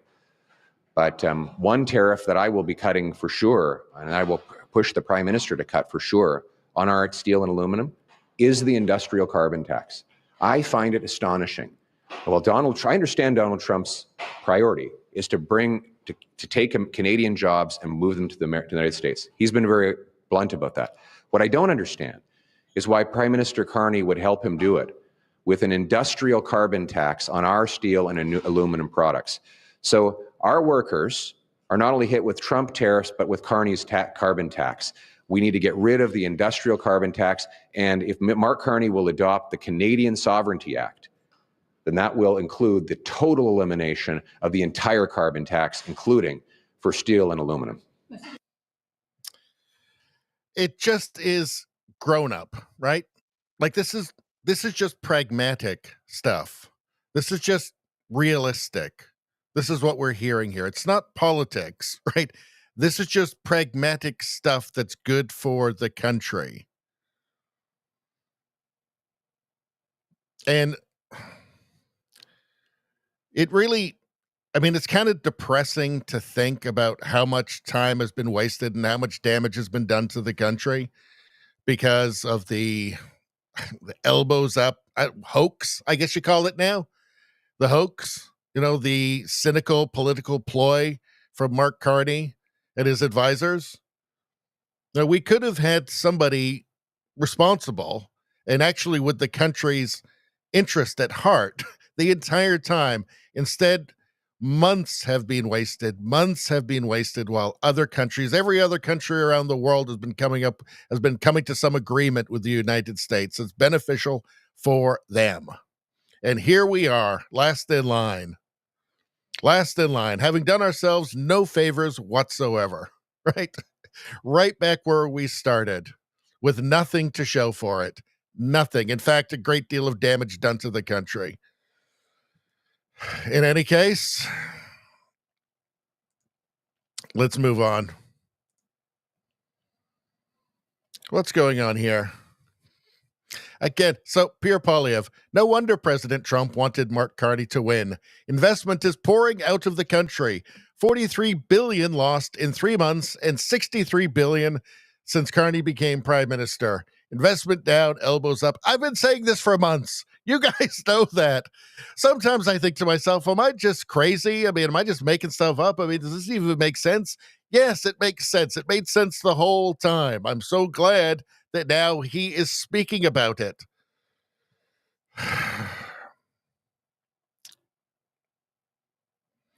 What's going on here?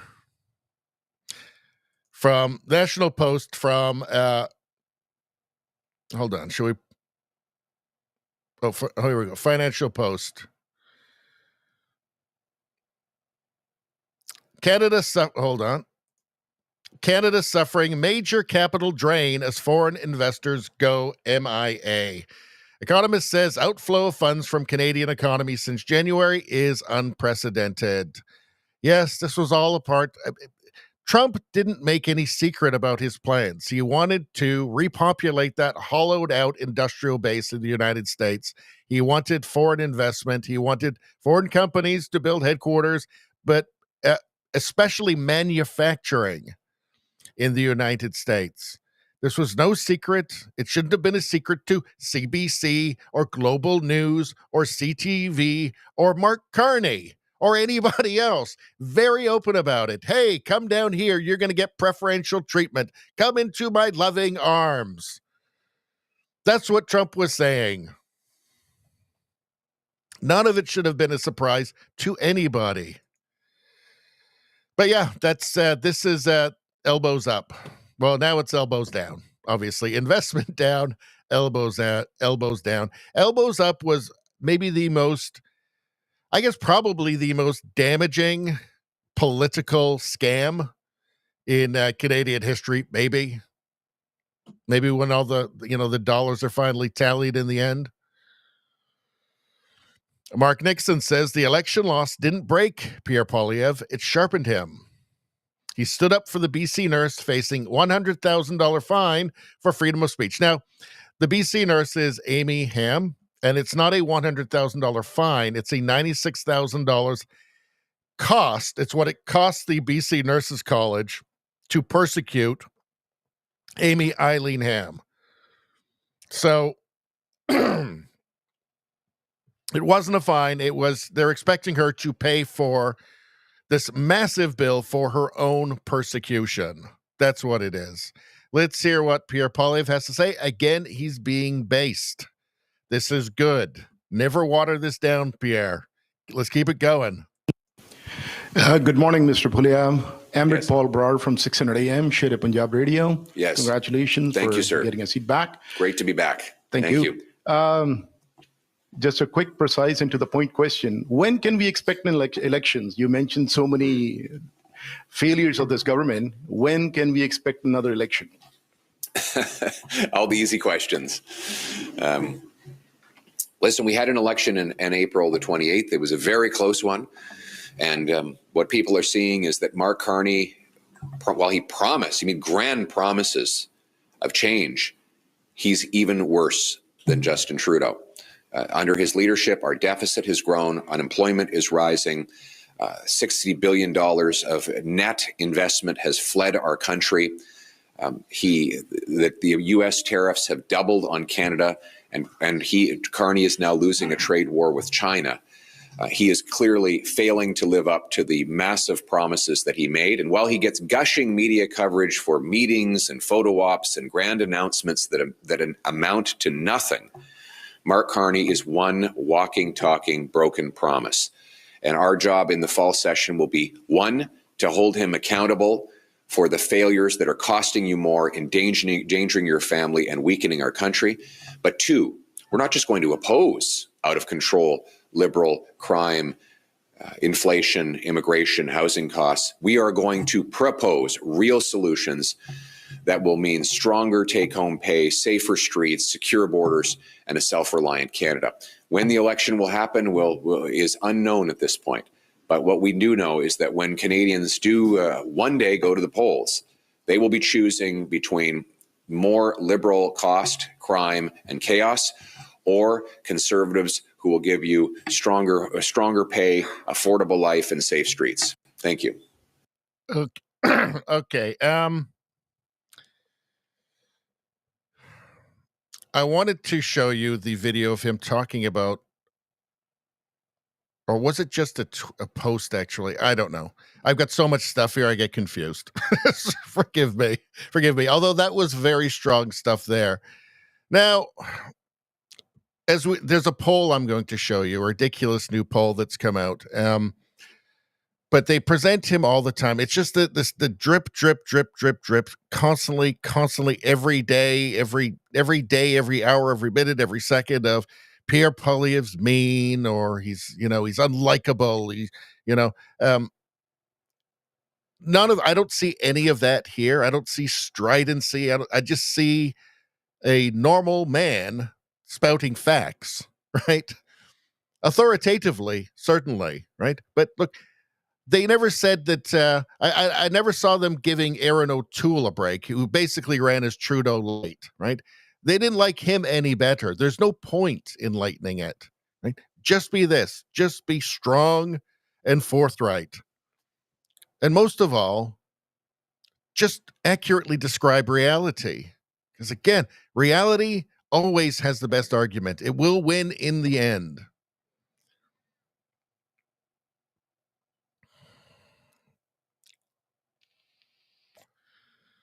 Let's see. Where was... All right. I don't have the thing about Amy Eileen Ham available, but all right, doesn't matter. Let's get rid of this and let's move on. Let's go back to the chat for a second, and then we'll get into the next bit. And you guys are talking about food again. Why do I bother? Let's see.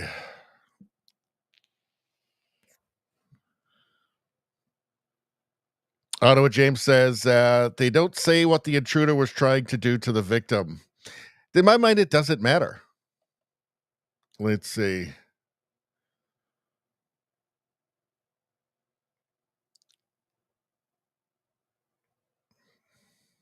Rosie says, the Tennessee reasonable force could be cast iron skillet to 38 special to 9mm. Depends on which person is encountered first. Well, those cast iron skillets, they can do a lot of damage. A lot. Good self-defense weapons. Everybody subscribe to the channel right now, and also like the stream. Everybody do it. I've gone way too long without remembering to tell people to do that. What else we got going on here? Do we got any more ads for me to do? What's going on with the crazy ads? Let's see. How about a Rumble ad? Let's do it.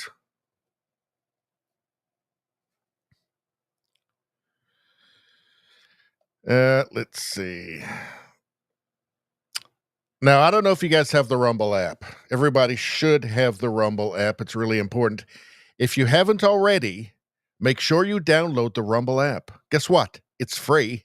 Nothing's better than free. Simple to use, and the best way to stay connected to the content you want.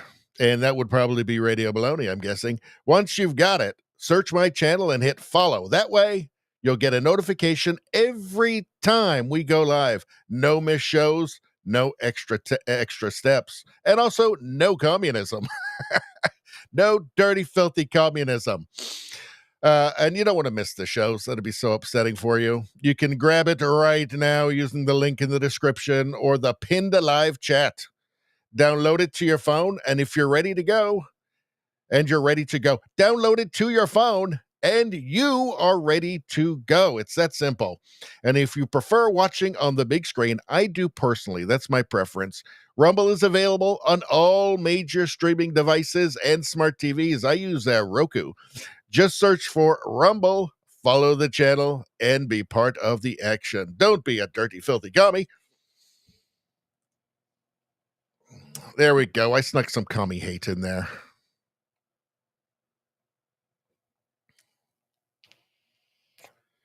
All right.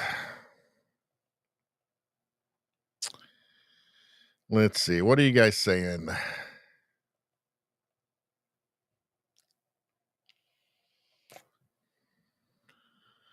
True to Survivor says, I kindly request a fact check on a story from last stream about fentanyl frosted dollar bills. I think that story is fake. Please Google, can fentanyl absorb through skin contact? Yes, it can. It's you don't need much. It's like 1 grain can like kill like 5 people. No, that's true, actually. That is a true story. That's been actually around for a while. That is true. We don't need to fact check it. Let's see.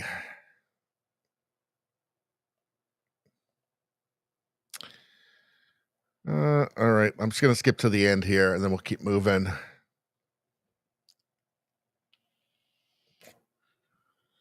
Nevada says you lost the whole summer at least talking about the Carney's ridiculous so-called trade negotiations. Yeah. Total waste. Nevada says that their lazy-ass senators are on a month-long vacation right now.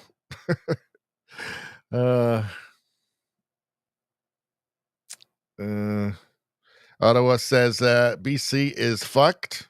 BC is always fucked. Ottawa James says Pierre won his riding with 80% of the vote. He did. Let's see. Ottawa James says, I am liking this Radio Baloney. Pierre is giving me hope again. Yes, me too. He's coming back stronger. Let's see. Jesse or JJ Nevada gives me 9.8 out of 19. 19 for the ad read? Oh, no, 9.8 out of 10. 9.8 out of 10. There we go. That's much better. Rosie says, Rumble app, hit like, all problems solved. Commie hate, 11 out of 10. I believe that's almost the most out of 10 you can get. Raider Streamer says, wait, a place to practice free speech and a company to go invest in that believes in it? Incredible. Only 8.9 out of 10? Oh, needs more commie hate. I snuck some in there, but yeah, it wasn't the most.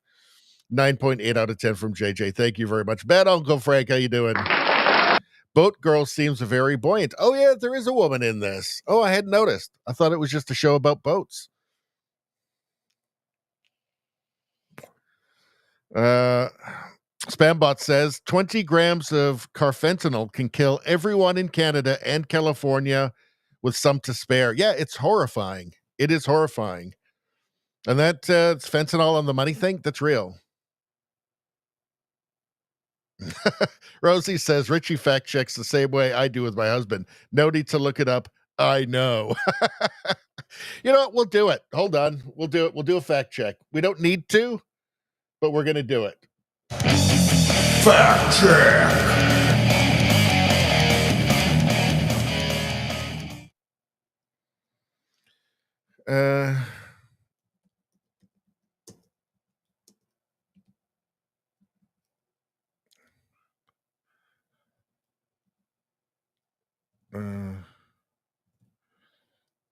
Hold on. I'll be right there.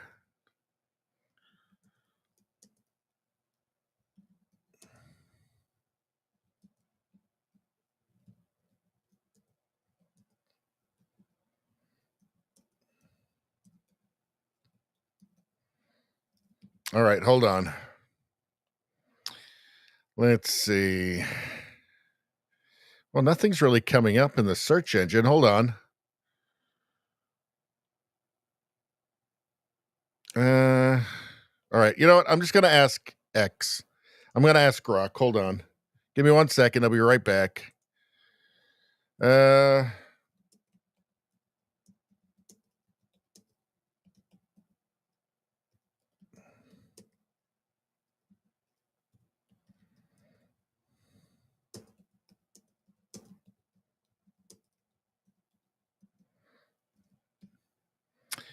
All right. Let's get the quick answer. All right. It says there's no solid evidence that criminals lace money with fentanyl to rob or kidnap people. This idea seems to come from urban legends or social media scare stories often spread by well-meaning warnings from law enforcement or community groups. The claim typically goes that touching fentanyl-laced pills can make you pass out, letting criminals rob or abduct you. But here's why it doesn't hold up. Fentanyl is dangerous if injected, or inhaled in significant amounts, but it's not absorbed well through the skin in a way that would knock you out instantly. All right, I guess I was wrong. Studies like the one from the Journal of Emergency Medical Services 2020 show that the incidental skin contact with fentanyl doesn't cause rapid unconsciousness. You'd need prolonged exposure or a massive dose, which isn't practical for a quick street crime. Plus, fentanyl is expensive and tricky to handle safely. Why would criminals waste it on cash when they could just use a cheaper method like a weapon or distraction? Blah, blah, blah. Let's see. 2023 Snopes article debunked, Snopes.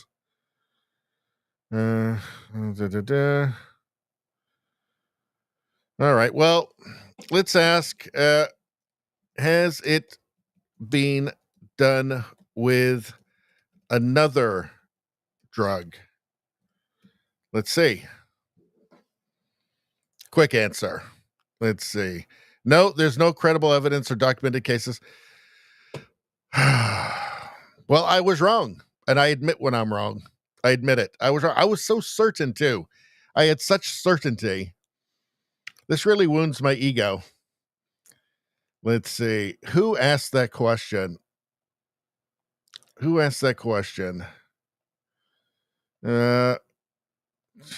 just going back to see who asked for the who asked for the fact check? Oh, that was Trudeau Survivor. So Trudeau Survivor wins. Trudeau Survivor?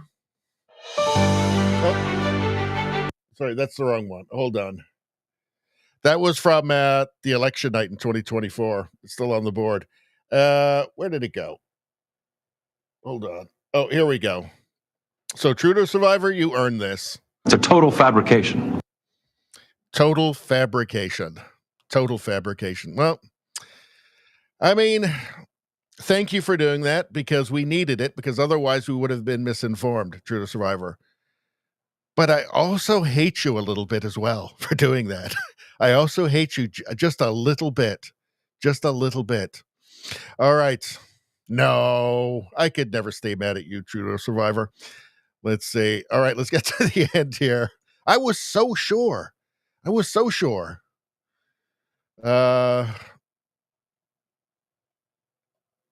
But still should avoid touching fentanyl, Trudeau Survivor says. Yes, well, I try and avoid it as much as I can. Let's see. All right. Never do that to me again. Ever. Let's see. Spambot says fentanyl analogs can be much more dangerous. The carfentanil is nasty. That's the even stronger one, right? Let's see. Trudeau Survivor, now you can pick up money, though. Well, you can. I'm still not going to, just in case. Let's see. All right. So there we go. We've gotten to the end of that mystery. So let us move on. Okay. So Canadian media. Half of Canadians would be ashamed to call Pierre Poilievre PM, according to an Angus Reid poll.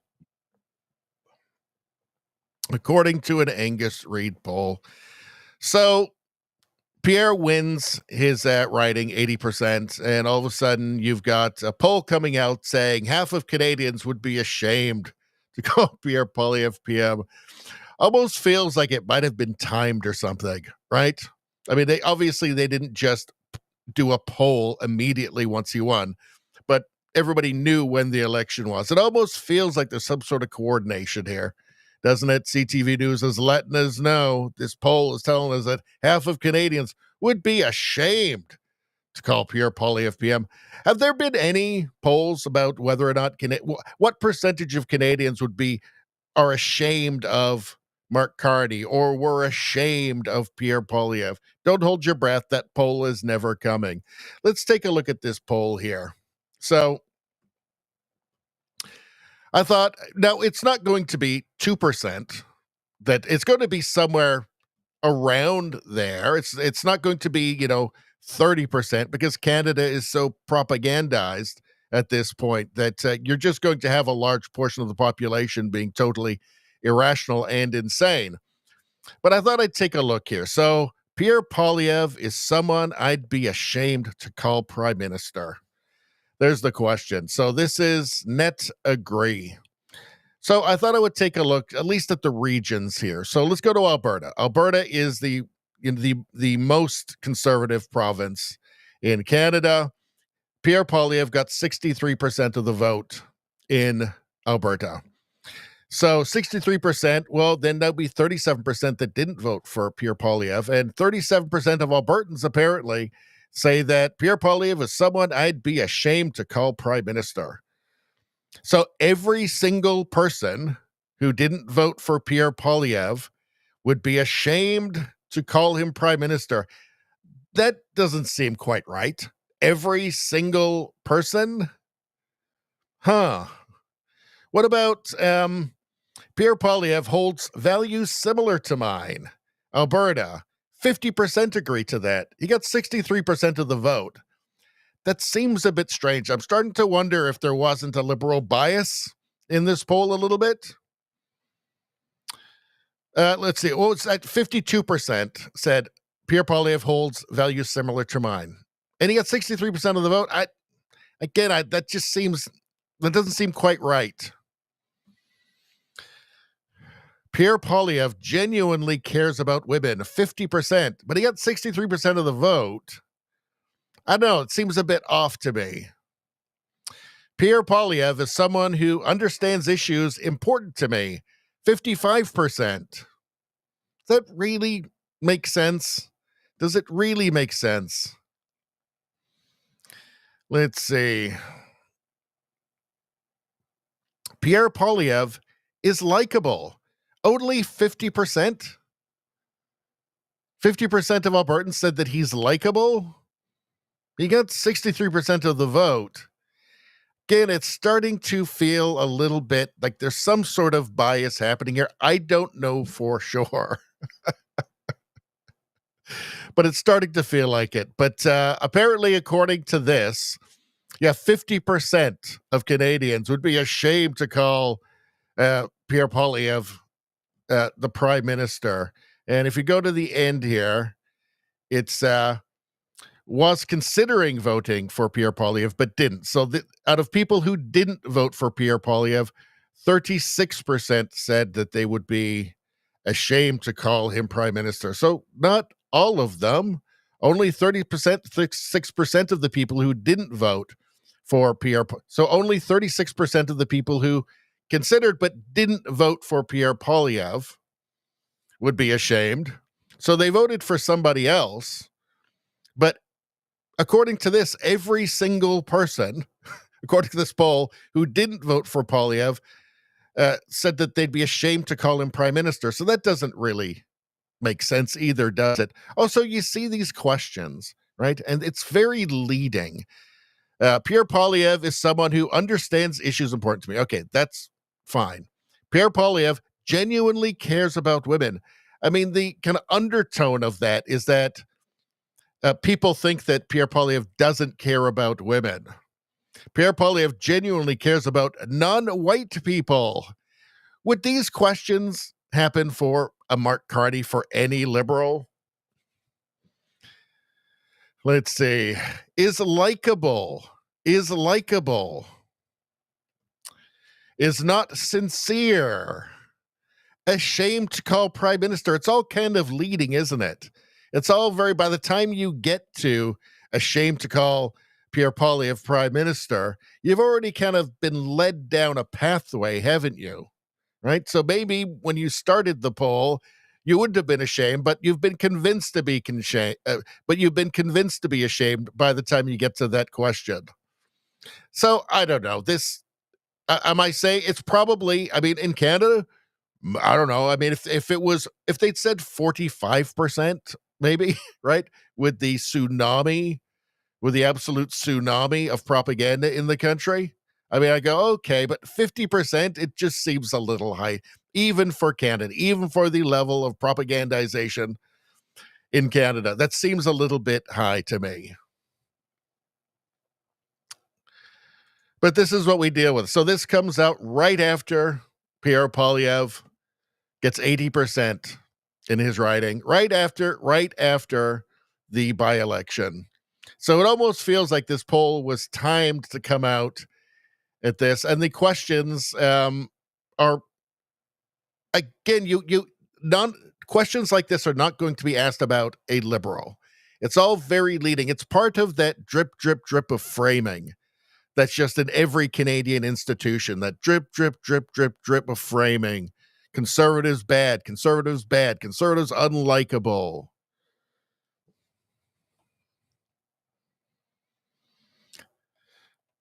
So, of course, it's just picked up across Canadian media, right? Did I have something else here?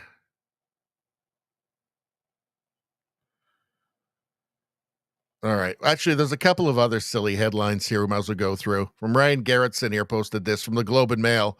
Letters to the editor, August 16th. Forget about elbows up. Let's get on a war footing because that is what Canada is facing from our allies to the south. Get on a war footing. Yeah. So I know that you don't mean it literally, but I mean, how often do the elbows up crowd just stop and think, we are just totally we are totally incapable of defending ourselves. We're totally reliant on the United States to defend our own borders. Like, maybe we should consider that occasionally, before we get too high and mighty.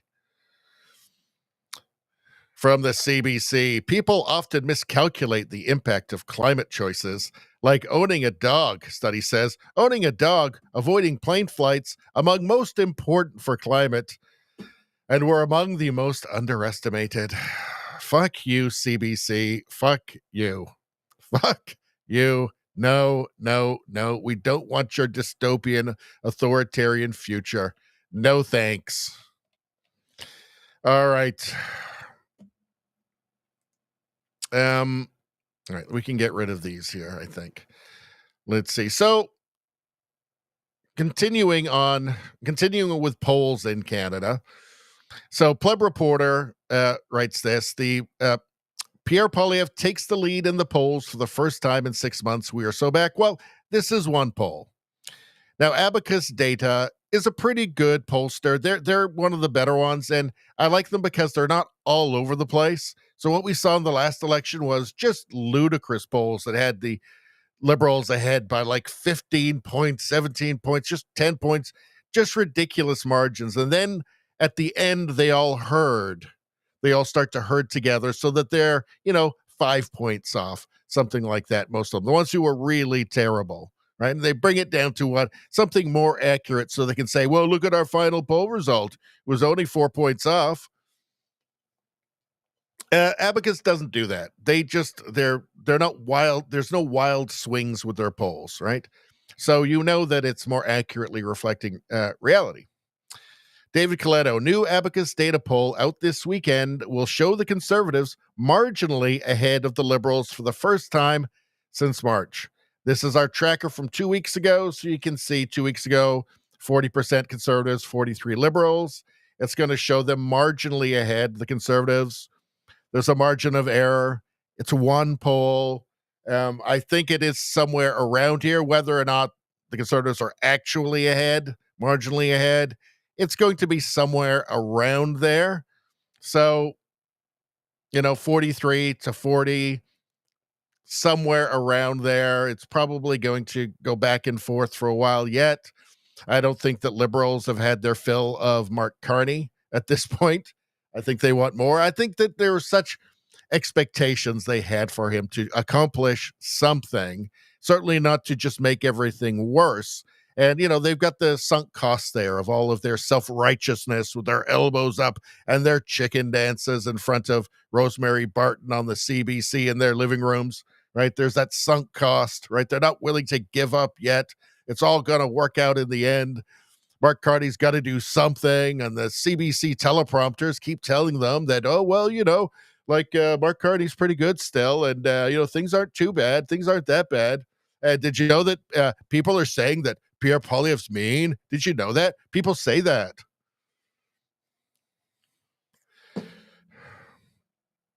Will they find that line eventually? I don't know. I mean, there's still a ton of stuff like this from, Nanos polls, Liberal in Ontario right now. Seat count on the latest Nanos poll in Ontario would just be a total wipeout by the Liberals. The Conservatives would lose 42 seats if there was another election right now. There's lots of polls, but I think it's probably somewhere around here what they're saying. Whether or not the Conservatives are actually ahead or not, I don't know. But I think it'll stay probably within, whichever way it goes, within like a few points for a while yet. Memes. Let's do some memes. Shall we do some memes, people? Let's do some memes. Not all men just want a relationship for sex. Some want their dishes done too. Some want their dishes done too. And that's why a new washing machine is always the best anniversary gift. Always. Even better than a vacuum. New vacuum. Let's see. He's probably thinking about other women. Him. If you're late to special ed, is it okay for the teacher to call you tardy? Tardy! What the hell is happening with this world? But I don't know either. I'll be thinking about that when I go to sleep tonight. When the orange man is making peace deals and lowering crime. Oh, dear. They get so upset about it. So upset. Look at the tears. It's very sad. But, I mean, this is the thing, right? Like, at some point, like, you got to say, like, okay, you got, like, the leaders of Azerbaijan and Armenia jointly saying they're going to jointly nominate Trump for the Nobel Peace Prize for actually doing something, unlike Obama, right? Like, he's trying to stop the war in the Ukraine. That's good, right? Didn't the left used to be anti-war? Back when they were like pro-free speech and stuff? Used to be. Turns out they have no principles and none of that mattered. But yeah, it's just hate the orange man. Let's see. Lowering crime. You know what? I think we've actually got something here from hold on. I thought I had something here, an interview. Let me refresh this. Let's look at this. Tony TM, trademark Tony, posted this. So here's a guy from DC, and this is his impression on what's happening there since Trump has brought in the National Guard. I thought y'all said DC was going to be looking like Germany in the 1930s. If you go around DC and talk to the residents after Trump's decision to federalize the city, it sounds like the residents pretty happy to me. It's crazy. Every time Trump do something, y'all had this emotional ass outrage. Then the shit that y'all say is going to happen never happens. Just like y'all said we was going to be slaves again when he got elected. But anyway, after it doesn't happen, it's straight silence. Then y'all bitching about something else. Make it make sense. Well, it's just that, there's a sunk cost in all of this in political fashion. Hold on, where are we? There's a sunk cost in political fashion, right? You've been going on and on social media about how bad the orange man is over and over and over again, and you've never seen anything. In fact, you avoid anything that would contradict that like the plague, because it would not benefit you to look at anything objectively or learn anything from the other political side or anything that would contradict your views, because in your social media bubble and probably in your own like real life social circle, right, everybody else is also equally propagandized and is equally a slave to political fashion. So you're just going to anger them and set yourself up for a struggle session, most likely, right, or in a denouncing. So there's no benefit, there's no profit in being rational, right, or being principled in any way. No, it's just better just keep going with what works in your bubble. So that's what they do. Let's see. People in the 60s, I better not say that or the government will wiretap my house. People today, hey, wiretap, do you have a recipe for pancakes?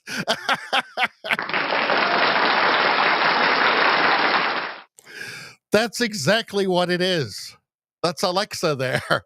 Hey, wiretap. It's just, how did we get to this? It's crazy, right? It's crazy. People are now, their wiretap is their best friend. I couldn't live without my wiretap. Wiretap loves me. Nobody loves me like wiretap. It's just kind of hilarious. It's hilariously insane, isn't it? It's surreal.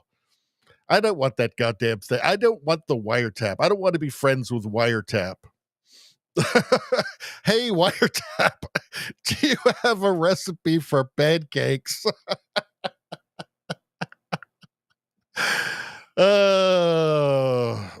Anyway, that's funny. Let's see. Meme of the year. She called me Islamophobe, so I gave her some Sharia law. It's funny because it's true. Like, it's weird. It's weird. Modern women calling you Islamophobe, especially feminists. Modern feminists calling you Islamophobe. Just total denial of reality. It's weird.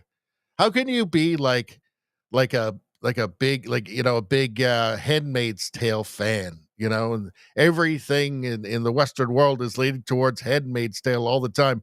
And then then get mad at people for just pointing out, like, hey, that woman over there wearing the burqa who's completely covered, you can't even see her eyes. Maybe that's like the patriarchy thing you're complaining about.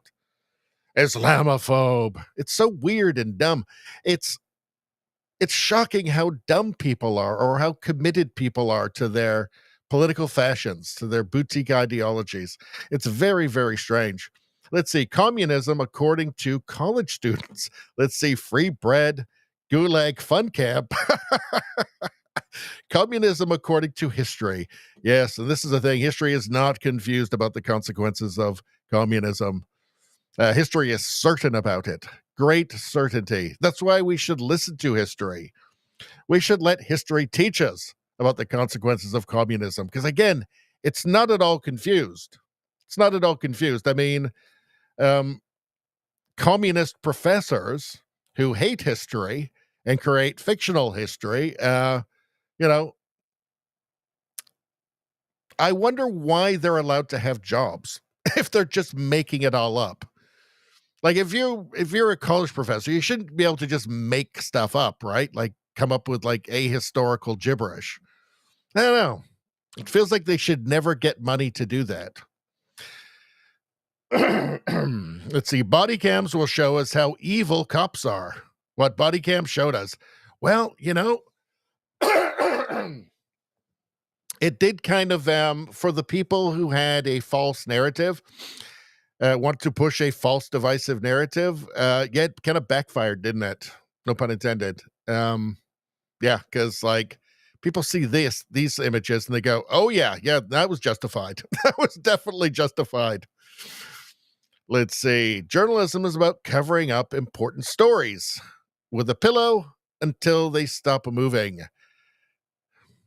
Yeah, this was what, I guess this was in 2013. Yikes. A long time ago, but he knew. The current generation probably doesn't even know that there are two people in this picture, and that's why he's smiling. This is why you never take the top bag. Because she sat on it. Ugh. Gross. Ugh. I don't know how I got monkeypox. I don't know how I got syphilis. I don't know how I got hepatitis. I have no idea. Yikes. Never take the top bag. Never take the top bag. Gross. Dang it. Those liberals got us again. Gun-free zone. Gotcha. Out of luck now. Let's see. And we already did that one. All right. Let's, we're going to go here next. Let's go to the boat show and check out the chat, shall we? Everybody subscribe to the channel. Everybody follow the channel right now. Everybody like the stream. Like the stream. It's so important that everybody does that. I can't really get into it right now, but just trust me on this. It's so very, very important. Also, subscribe to the channel. Become a channel member. That's the best way you can help me. Become a channel member. If you want to help out this channel, become a channel member. Everybody become a channel member. Especially if you're impressionable, become a channel member. All right. Let's see. Nevada says Sharia this bitch.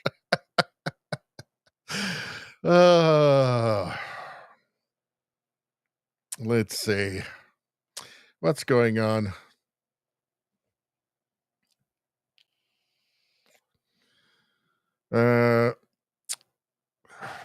Let's see.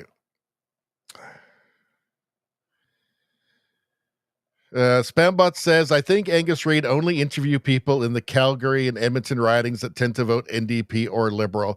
It feels like there must be some Liberal bias in that. It really does. And yeah, I think you're right. Well, not only, but they weight it more heavily.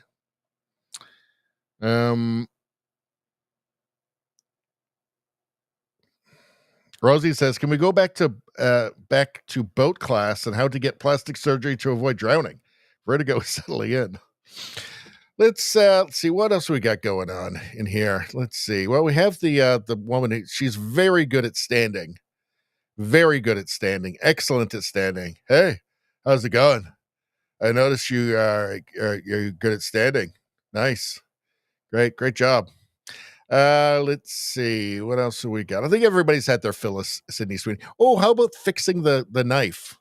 So this could save your life in an emergency if you're out in the woods. That's why I play you this one, because this could literally save your life. It's very important. Let's see. What James says, Angus Reid is a liberal poster. All right. I think I've gone back far enough, so we'll just go through some of this chat now.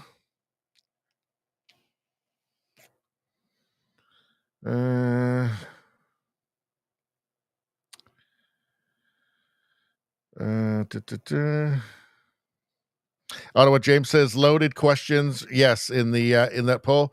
Yeah, it's part of the drip that I always talk about of framing. Nevada says radio sounds like a bunch of commie gobbledygook.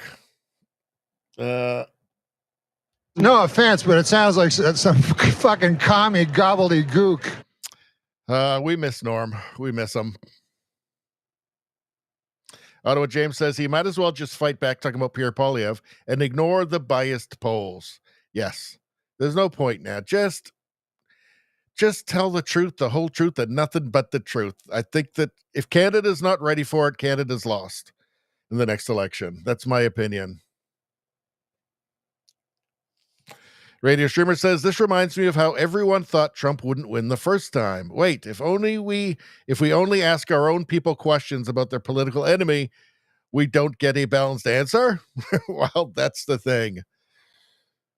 Well, it's not only asking their own, it's weighting it in that way. So you can shift opinion by, a few points, 5 points, you get 10 points.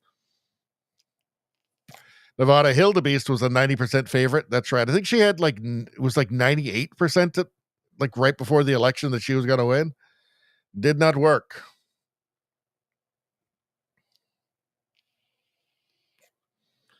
Let's see.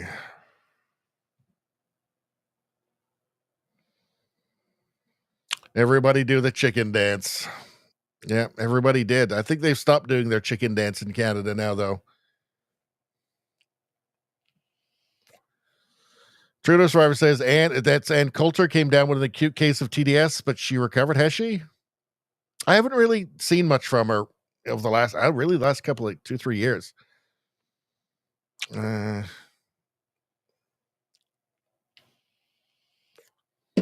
Let's see. Nevada makes a great point. The whole world has gone crazy. Yeah.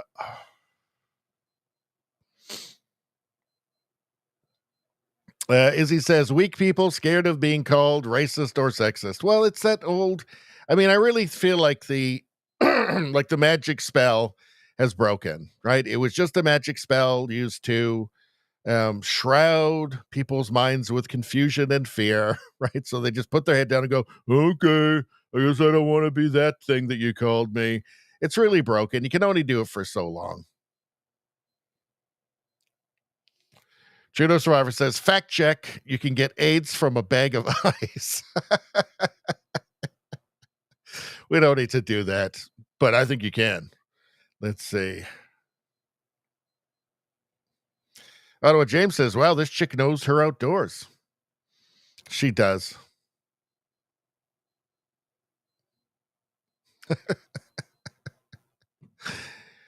Rosie says, was that the first thing you said to Princess Baloney?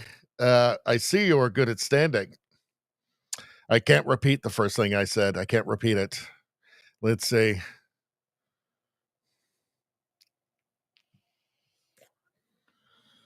Let's see.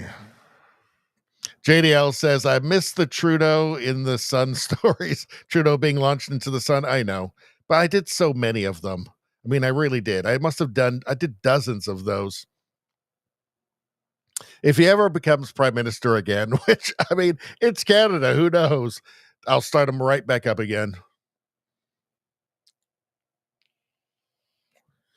Let's see. Izzy says, push polls, trying to tell you your opinion, not to get your opinion. Exactly.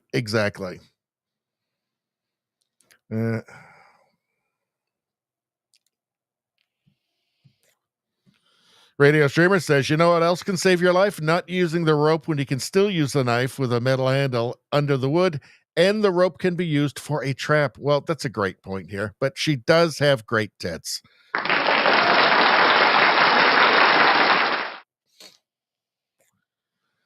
All right. You know what? I need to take a break for a second, you guys. It's that time in the show, and I need to make myself some more rant juice. I'm going to need it because we still got a ways to go. All right. I'll just leave it on this. Or do you guys want me to change it up? Something else. Let's see. The outdoor show, or go. How about the goat, the fence show? Let's put it on Better Homes and Fences. We'll leave it on here for a little bit.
All right. Thank you for your patience, everybody. I really needed that. I needed some more rant juice. So thank you for your patience and for hanging around on my short break. Follow the channel. Become a channel member. It's the best thing you can do. Like the stream. Get your free good karma right now by liking the stream.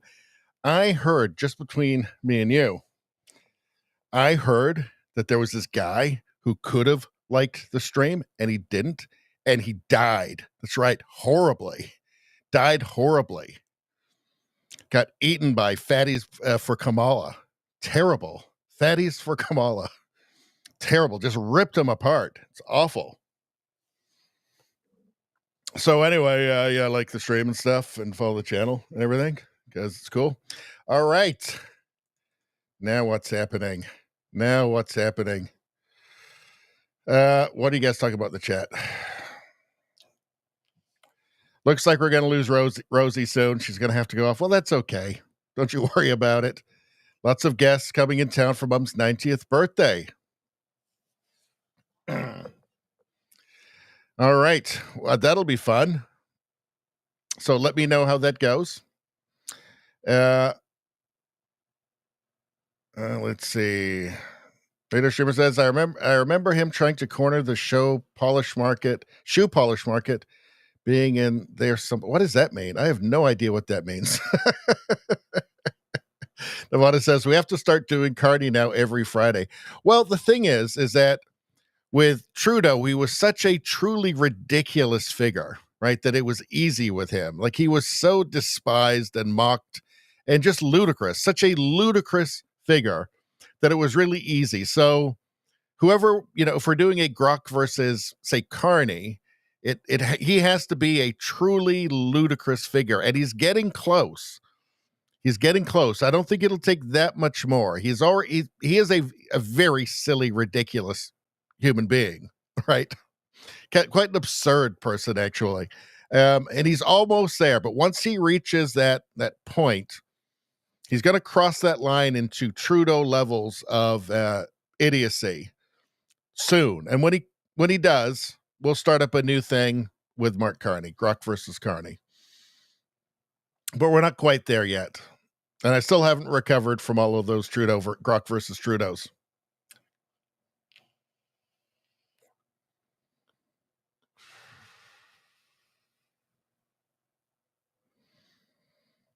All right. Rosie, let's see. Nawada says Rosie is fun. Rosie is awesome. But not everybody can always stay for every stream all the way through. And we understand that, don't we?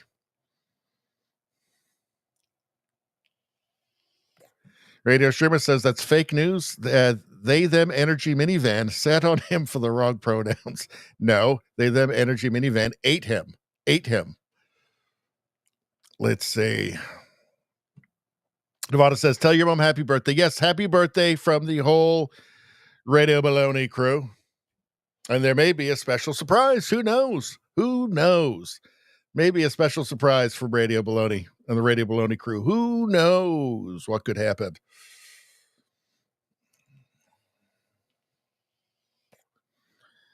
All right. JDL says, Carney doesn't have the good hair like Trudeau. He does have a Mr. Burns thing happening, which is getting worse as he gets worse at being prime minister. All right.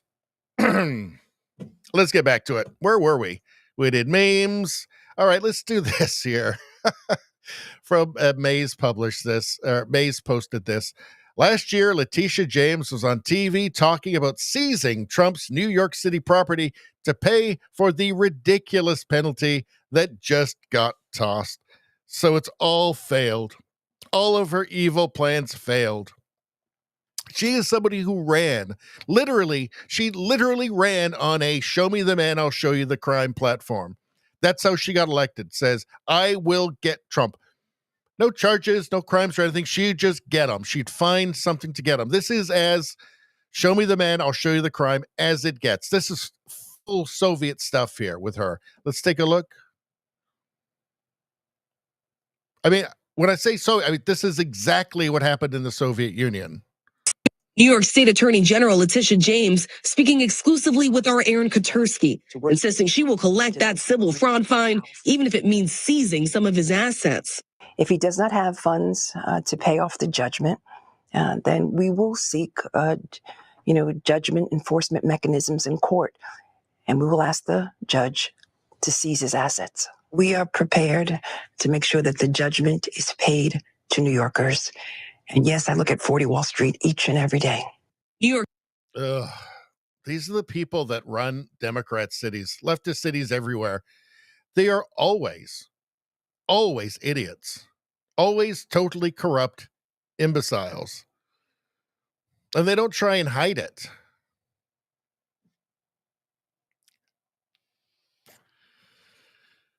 Let's see. Do I have anything else there that was... No, I don't. Okay, so anyway, the point being, yes, Trump doesn't have to give all of his money to her. It turns out that was thrown out on appeal, as was predicted. Let's see. All right. Actually, we already did the Lindsay stuff, didn't we? Okay, so we're actually moving along pretty quick. Breaking: Canada to rename itself Ukraine to trick the prime minister into supporting own country. Is that what it's going to take? Is this what it's going to take? Probably. Let's see.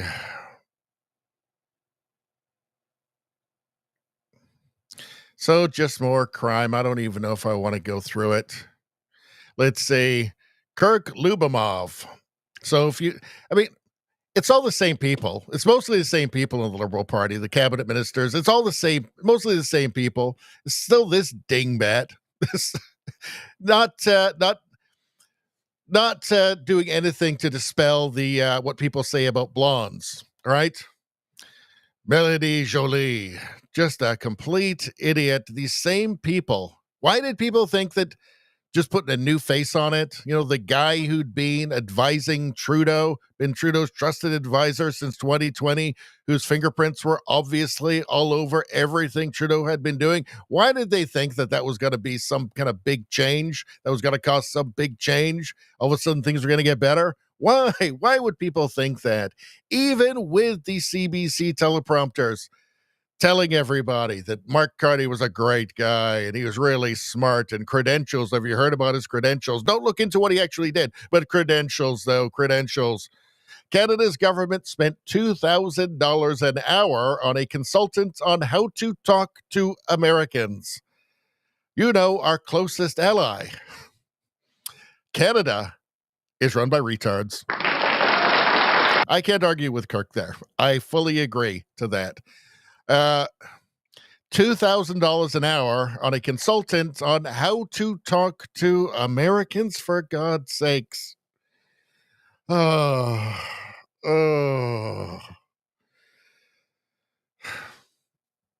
The level of incompetency is truly stunning. Truly stunning.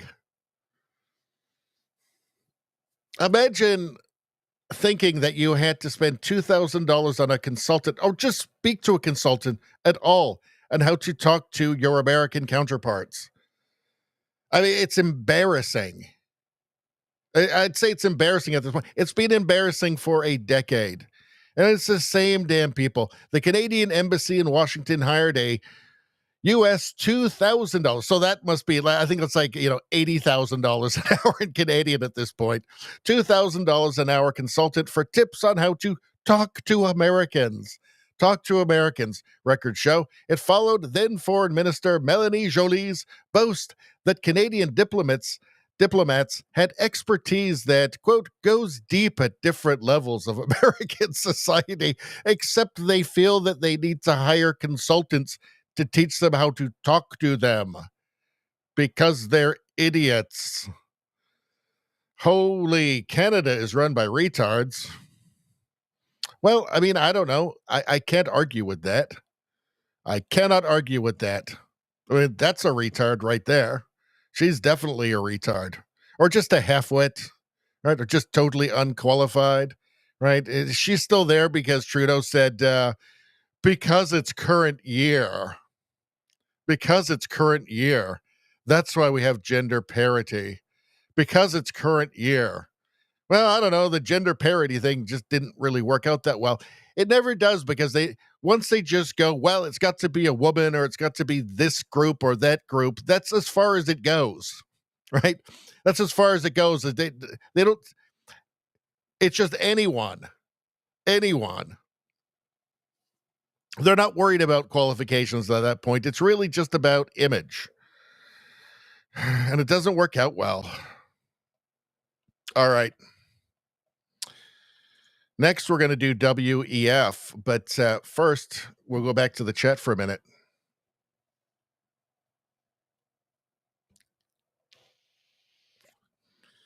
All right.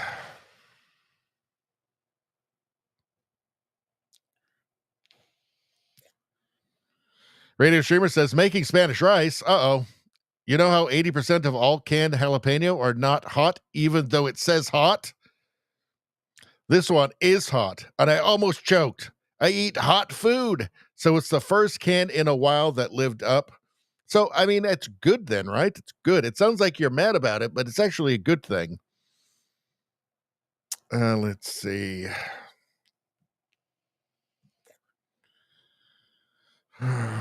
Izzy says that might actually work. Ukraine of America.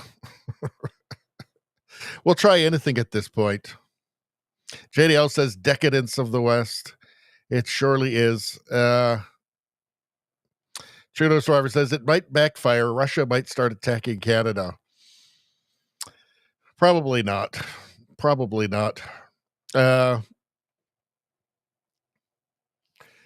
JJ Nevada, with his usual refrain every single time, every single stream, simply, I want Greenland. I want Greenland, he says. Every single stream. He's going to keep saying it until he gets it. I hope one day he does. Let's see. JDL says, Richie, I'm having a hard time understanding you right now. LOL. What did I have a stroke? Did I have a stroke live on stream? You guys tell me. Yikes, now I'm freaking out. Let's see.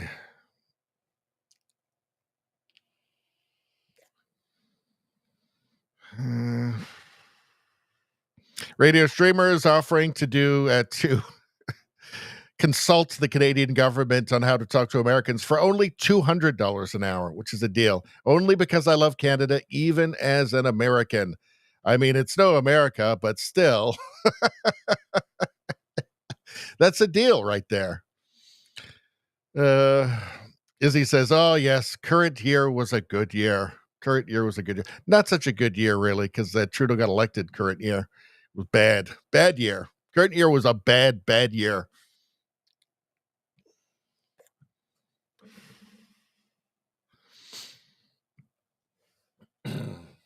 Let's see.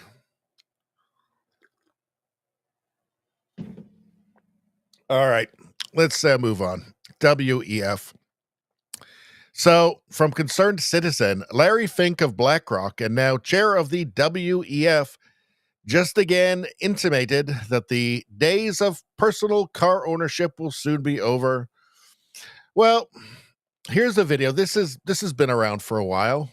I think this has been around since 2017, 2018. But it shows you what the world leaders and, billionaires and, business titans talk about when they get together in Davos, when they're not with prostitutes. When they're not with prostitutes. This is what they talk about.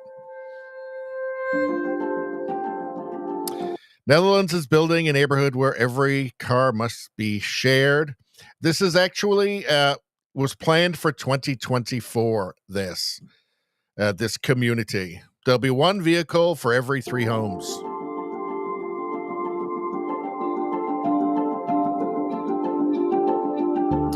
No space for privately owned cars.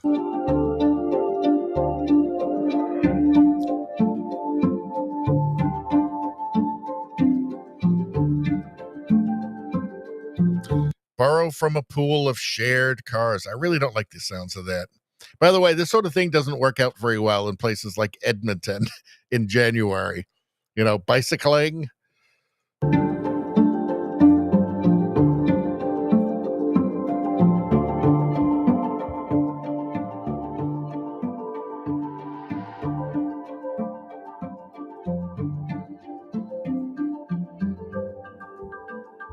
It all sounds so nice. It all sounds so nice until you realize everything is controlled, including you.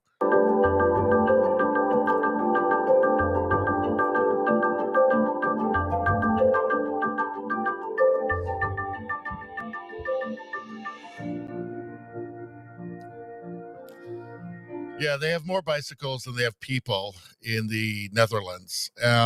But this all sounds nice until you realize that it's just going to turn into a slum. And then it turns out that maybe having a car is actually better because the public transit isn't safe and it's not safe to walk the streets at night. And you know how it goes. But now you're trapped in it. Things have changed. The world has changed. And, well, I guess it's just too bad for you. What do we have going on here? So, Canada. So, right now, the NDP has a temporary leader, Don Davies, who made a lot of noise during the Air Canada strike. I think he won himself a lot of goodwill from NDP voters or potential or former NDP voters who went to the Liberals. He's more just kind of like the standard old school union NDP leader. Now, this guy wants to be leader of the NDP, and he's a full-on rabid leftist communist. We are here to stop Mark Carney's genocidal Jewish supremacism. He's not a big fan of the Jews in general. I think you can just, I think you can dispense with Zionist with this guy. He doesn't need that. He knows what he hates. As far as I can tell, in my opinion. Disrupt Mark Carney's genocidal Jewish supremacism. We are here to disrupt Mr. Carney's little photo op with the mayor of Montreal and say enough is enough. End Canadian complicity in this genocide in Gaza. Mr. Carney. So this guy's a complete nut. I've been predicting that the next official leader for the NDP would be either a tree with a face painted on it or a photograph of a cloud that looks kind of like Greta Thunberg. But maybe it'll be this lunatic. Let's see. Yves Engler. Let's see. I bet you he's a nice fella. Let's see. Author of 13 books, including Canada's Long Fight Against Democracy, running to be next leader of NDP. I have no idea what his chances are. I'm not following it closely. Let's see. But he says that Canada needs a mainstream voice, a mainstream voice like him, willing to challenge capitalism and imperialism while promoting decolonization, whatever that means. That really just means seizing power, is what it means. Degrowth, promoting degrowth. That's going to be a popular message in Canada while everybody's broke. And economic democracy. So, in other words, communism. Initially, my reaction to the NDP Socialist Caucus request to run was to reject it. But there are two crucial issues before us that I am particularly well placed to challenge. Canada's complicity in Israel's Holocaust in Gaza and the unprecedented growth in military spending. None of this is going to go over well for anybody, but, the furthest leftists. Let's see. Yves Spengler for NDP leader. It just looks super commie, doesn't it? Obviously, this is inspired by commie Soviet stuff. Eco-socialism or extinction. Eco-socialism or extinction. He posted this himself. This is not somebody else posting this. He posted eco-socialism or extinction.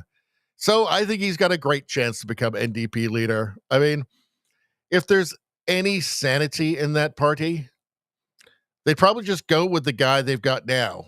Don Davies. He's kind of just a normal, standard NDP leader, union guy, right? He's not a crazy, he's not at least openly like a crazy communist, eco-communist. I mean, it's actually quite important for the Conservatives that the NDP has just like a sane leader that will be appealing to more than just, a total fringe, so that they can draw back those votes from the Liberals. So the NDP can draw those votes away back from the Liberals. The reason that the Liberals won is because 10% of their vote went over to the Liberals. 10% of the NDP vote just abandoned the party because of Jagmeet Singh and his incompetence. So I don't think this guy is the guy who's going to draw people back from the Liberals again. But, it's the NDP. And, they're so idiotic that perhaps it's inevitable. I don't know. We'll have to see. All right. Let's go back to the chat for a second. Let's see.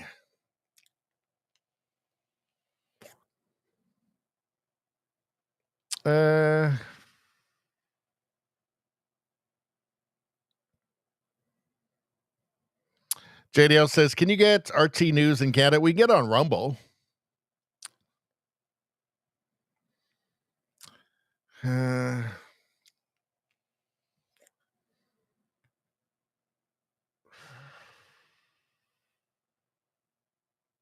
Nevada says, how will old people get around, or will they just kill them off? You're talking about in those 15-minute cities where you can't have a car? Yeah, probably kill them off, literally. I mean, Canada's on top of that already with its maid.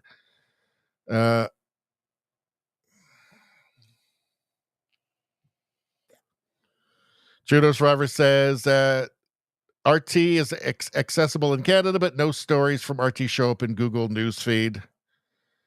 JJ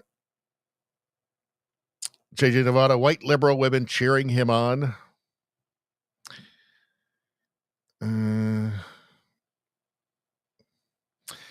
Trudeau's Five says, is Eves a new Canadian, or I believe he's a homegrown communist lunatic. All right, what's going on in the UK? Let's see. MJ Truth Ultra saying we love bacon in the UK is now an arrestable offense because it's offensive to Muslims. Two-tiered justice in the UK. It is grotesque. Let's take a look. Airstrip 1. Airstrip 1. Okay, we will bacon. Why? Because I like bacon. I say he likes bacon. Oh.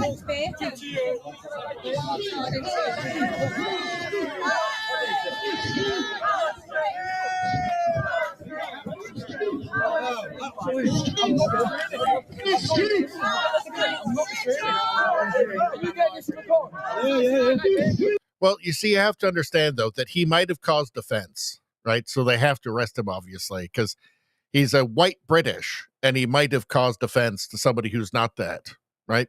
So you have to understand, in the UK, he's the only person who can't offend anybody, right? It's perfectly fine to offend him by, mobs in the street with foreign flags shouting, death to the UK. That's fine. Or vandalizing, national monuments. That's all fine. They were allowed to offend. He's not. That's how it works in the UK. And you see how terrible it is there? Something's got to break there, because that is not sustainable. This level of oppression and just obvious two-tiered application of the law is, it's not sustainable. You can't just keep doing that. Something's going to break. All right. Already been there. What do we have here? So what do you guys think of this? So this gentleman, I guess this is a German guy. This gentleman here had, let's see, this Luna, the name is Luna, underwent forehead feminization, jaw feminization, chin feminization, tracheal shave. Ow, that sounds painful. Nose feminization. So there's before and there's after. I don't know. It doesn't seem ethical to do this to people. right? I mean, I don't know. This one, there's makeup. That looks like the difference to me. It does not look like a woman. Looks like a man with makeup. Like, is this just a cash cow? Like, you see this and you think, they're just ripping these people off at this point. This is just a giant scam. Before, after 2.5 years. I don't think there's enough years to get the desired result. I don't think there's enough years, unfortunately. How about this one? Well, that didn't go as planned from Defiant Elves. The Guardian published this. Let's see. How blind auditions help orchestras to eliminate how blind auditions help orchestras to eliminate gender bias. Ooh, that evil gender bias. When's that from? Monday, 14th, October 2013. This one's from July 16th, 2020, so 7 years later. From the New York Times. To make orchestras more diverse, end blind auditions. So how did this go awry, I wonder? Let's see. How blind auditions help orchestras to eliminate gender bias. Well, because I guess that the only reason there wasn't total parity in gender would have been patriarchy and like misogyny and stuff, right?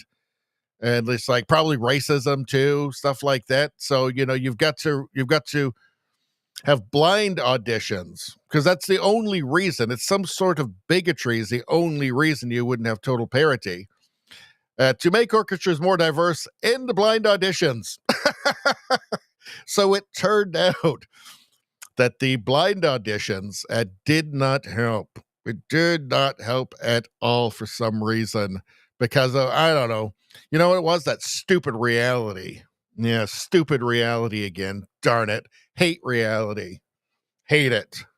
You have to make laws against it. You just have to make more laws against reality. That's it. Merit. Stupid merit. Ruining everything. Ruining diversity. You've just got to pass more laws. Just got to pass more laws. You know, otherwise it's just reality all the time, right? And we hate reality. What's this? Pamela Garfield Yeager. So she wrote this. I recently attended a 3-credit professional training called The Impact of Donald Trump on America, a cultic studies perspective, which instructed therapists to hate their Trump-supporting patients. So a cultic studies perspective, cultic. They really don't know what irony is, do they? They really don't. The course was held online August 7th, 2025. I was taught that if you voted for Trump, you are part of a cult on a national scale that presents an image of bringing the country back to a white majority and white power.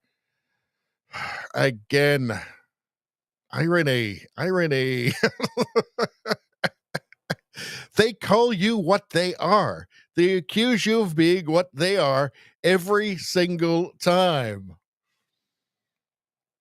The course was led by Dr. Jamie Marich, a PhD, she, they, we licensed therapist.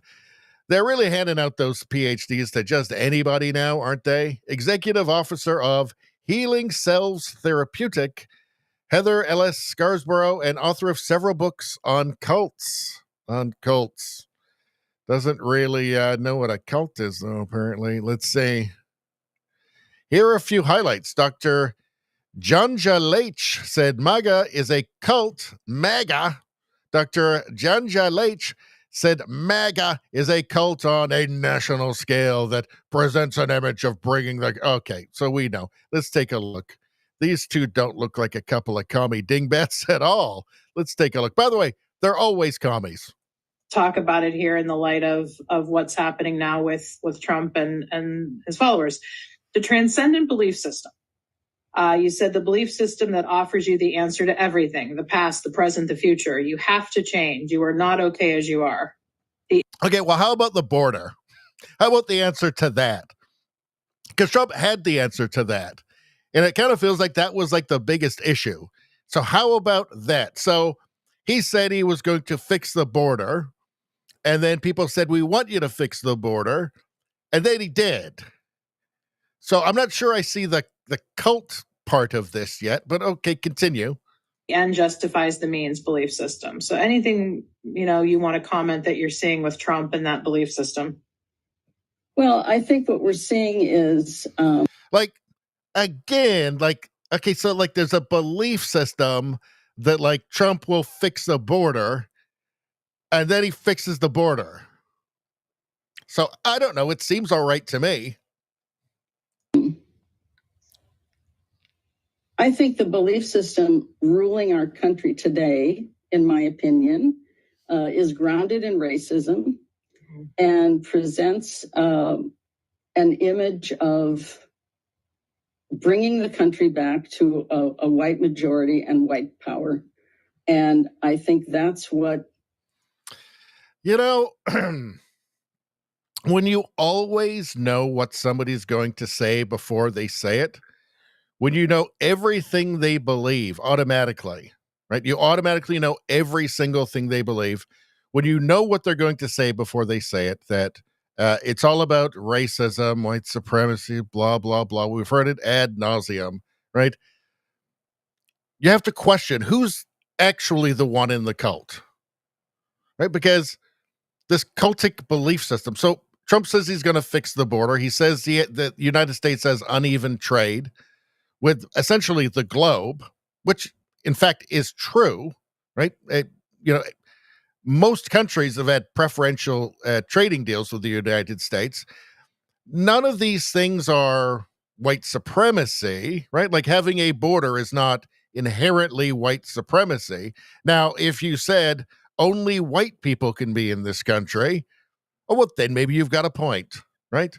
But Trump didn't end all immigration, and he didn't limit immigration to the United States to only white people.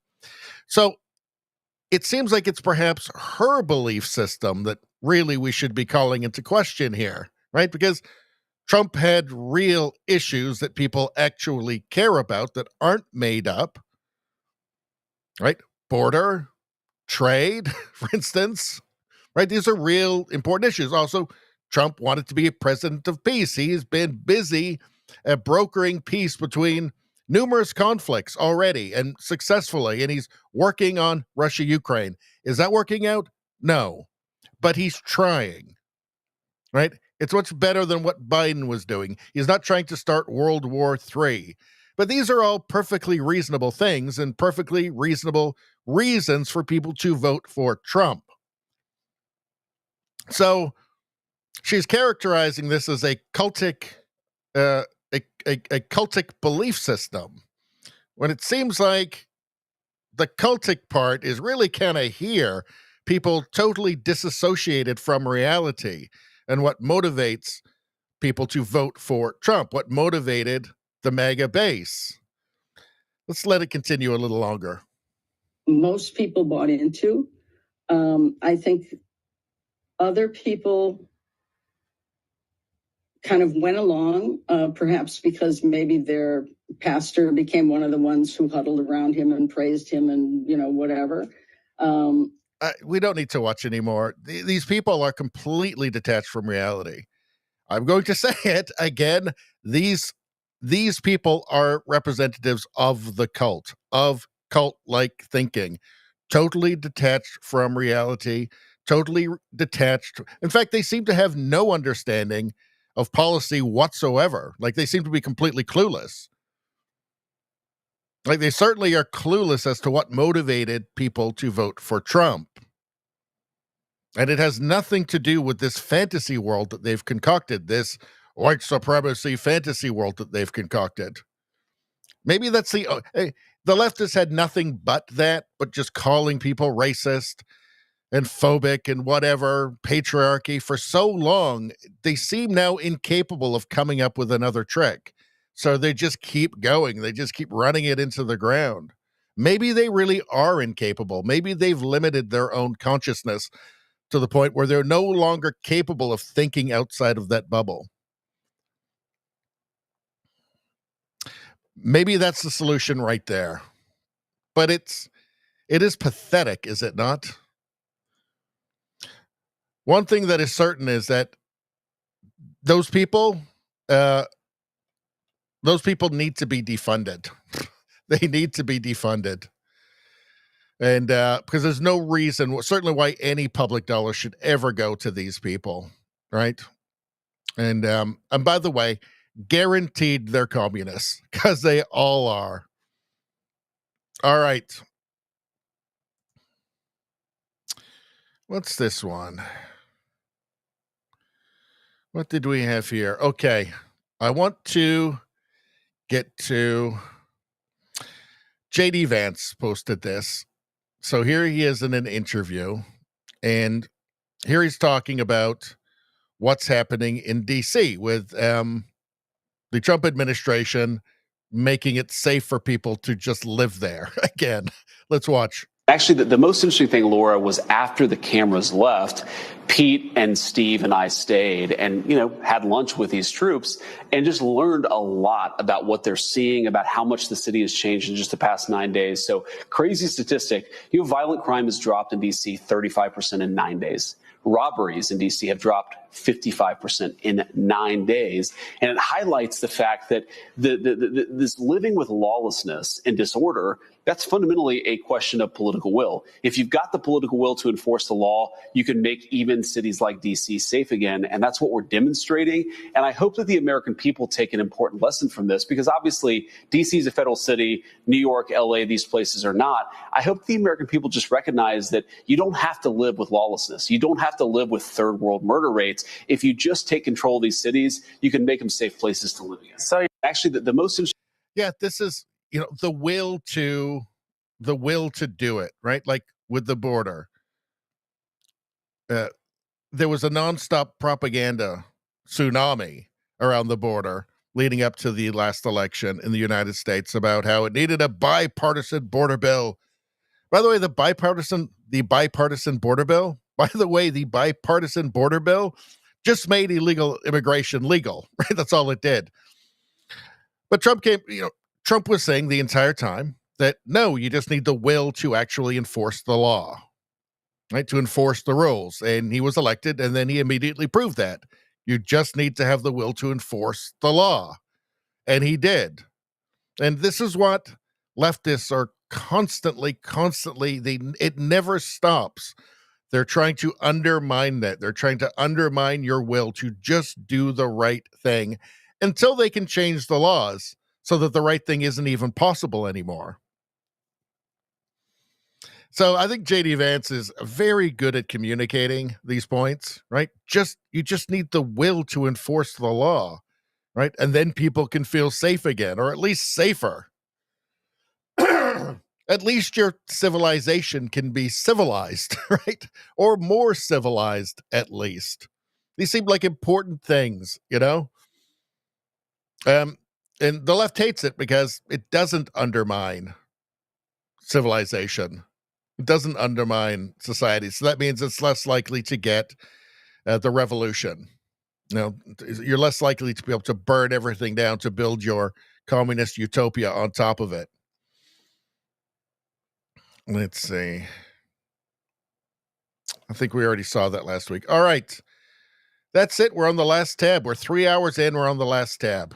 And we don't have that much more. Let's go to the Fence show and check out the chat for a minute, and then we'll get going. We actually don't have that much more left, actually, in this last tab. Let's see. Trudeau Survivor says, if that crowd had any balls, they would have started chanting, "We love bacon." Instead, they left them hanging. Well, they're starting to show some balls in the UK. They really are. They had enough. Let's see.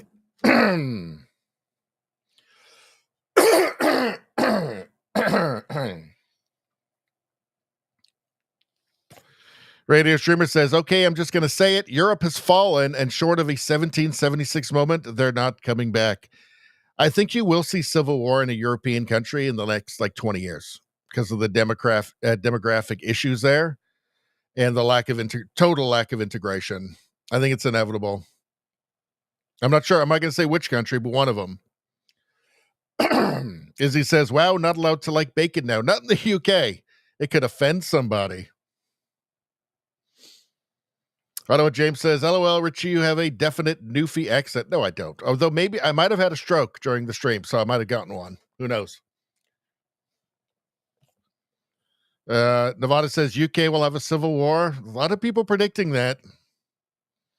They're in a lot of trouble.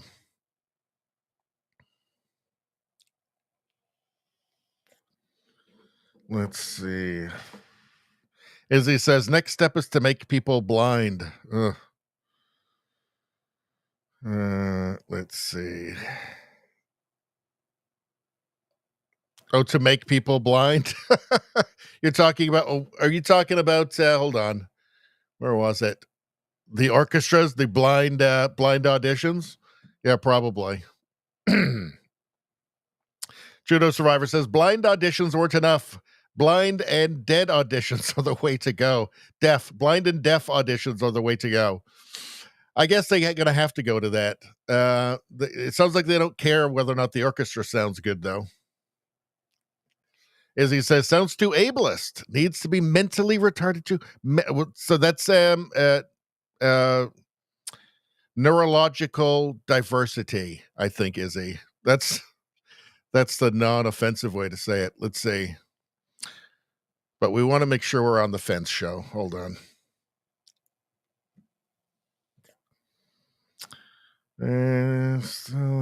Ottawa James asks, is this still live? Of course it's still live. Of course it is. Everybody subscribe right now. Become a channel member as well. That's super important. And liking the stream. Everybody get your free karma right now. Don't die. Don't die. Save yourselves. Like the stream. I'm not saying something terrible is going to happen to you. I'm just saying that, we got some good karma and stuff, and that's, you might want it. I don't know, just in case, right?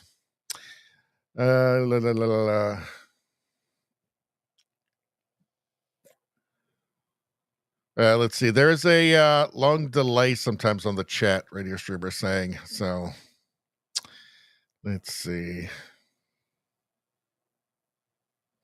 Oh, okay. I forgot to do that. Sometimes I forget to do this, you guys. Hold on. Let's go back to where was it? Where were those crazy commie ladies? Where were they? Let's see. Where were those crazy commie ladies? Not here. Where were they? Where were those crazy commies? Oh, here they were. They were in here. All right. Hold on. We forgot to do this. Let's let them jabber. People bought into. I think other people kind of went along, perhaps because maybe their pastor became one of the ones who huddled around him and praised him and, whatever. Shut up, commie. Commie gets nothing.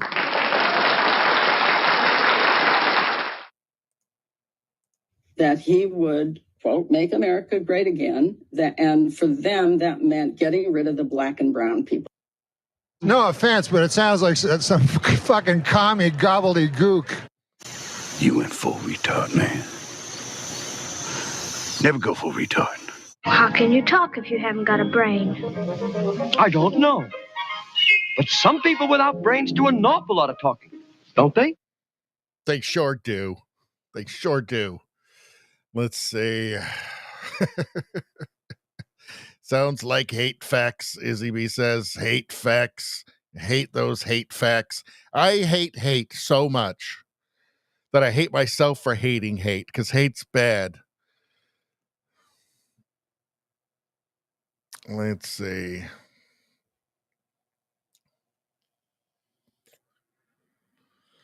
Creator Streamer says they voted for a real leader, nothing more, nothing less. Well, and for all the things he represents, like not being an autopan, that and control of bowel movements for long periods of time.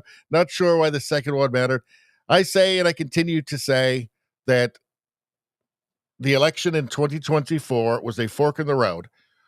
One side, the left fork was towards managed decline and the continued vandalization of American democracy and history and personal freedoms.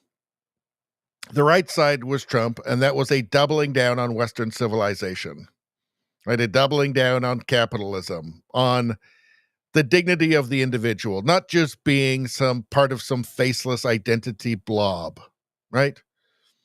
That was the difference. That was the difference. One side was anti-Western civilization, anti-United States, anti-human dignity, right? You're an individual. The other side was, no, we've been doing it right the whole time, and we need to continue. We need to double down on that. We're not going to decline. We're going to get even better. And this has provided the height of human well-being in all of human history. Western civilizations, the principles, and the United States have provided the height of human well-being in all of history, and it ain't even close. And that's what we're doing. And that's why I don't like the tariffs stuff. I didn't like the 51st state thing. Thought that was all counterproductive and not useful or helpful. Don't like it at all. But I'm looking at a larger picture here. Because if we lose Western civilization itself, what it means to be that, the things that made countries like Canada, the United States great, we lose everything. Tariffs will get worked out. It's going to be dealt with, right? Looks like we're finally on the road to getting it sorted now, after months of stupidity and idiocy from the Canadian leadership. But there's something much bigger at stake, right? I don't care about winning, which is a ridiculous concept anyway. Winning a tariff war with the United States, stupidity, right?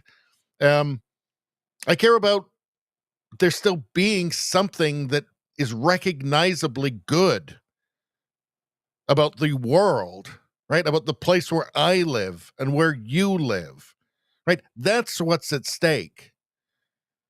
I don't care about mean tweets. I don't care about tariffs. I do. I mean, it's not like I don't care. I do.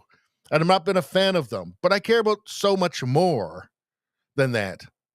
I care about Western civilization, what it stands for, and the kind of world my children and hopefully my grandchildren will live in.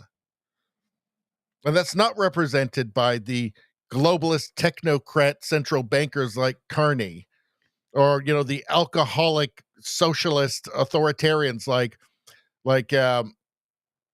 Kamala Harris. Right? It's not represented by those people. Those people have their vision of the future is malevolent.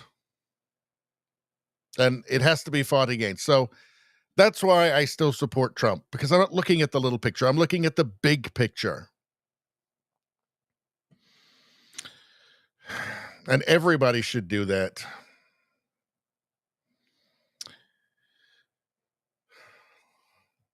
And then True to Survive, after that beautiful rant, that beautiful impassioned plea to the world, True to Survivor comments, and he's talking about these two here. They are both unhappy because they haven't had dick in a very long time.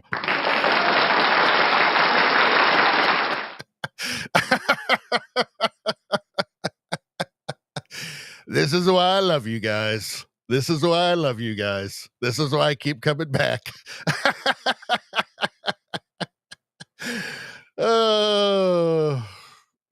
We do have a bit of fun on here, don't we? Let's see. As he says, yeah, it's getting old to call people, those you don't agree with, racist, sexist. Yeah, it's over. The spell's broken. Let's see. Denny Rangus, how you doing? Good to see you. Catching us at the end of the stream here. Let's see. I'm going to skip through until I see something I know what you guys are talking about. Let's see. JDL says EU hates Europe and Europeans. They sure appear to, don't they?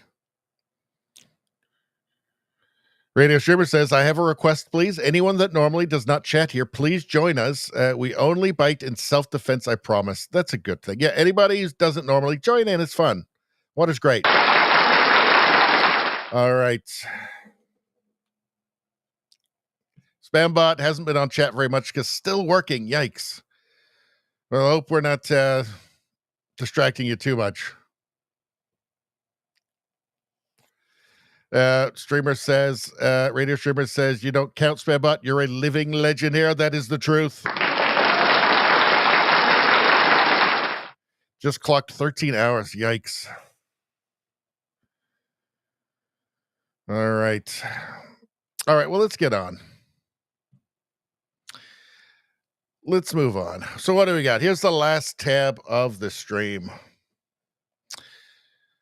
Don't expect much from the police in a Democrat area. This is Minneapolis. This is Minneapolis. Can't talk. All right, let's take a look. So this is, this is the breakdown of society right here.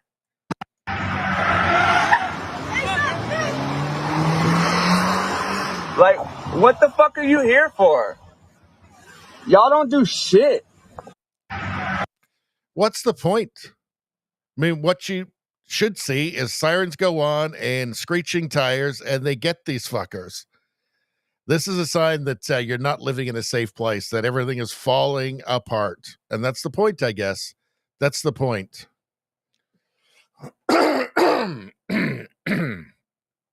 Larry Alex Taunton posted this. Obama's presidential library is dystopian, oppressive, and anti-human, like all things leftist, right out of 1984. Well, I guess it's not finished yet, but yeah, ugly. Just ugly. Like purposefully ugly. Ugh. Just nothing aspirational, right? It's just dull, gray, miserable, unimaginative, just gross. Why do they hate beauty so much?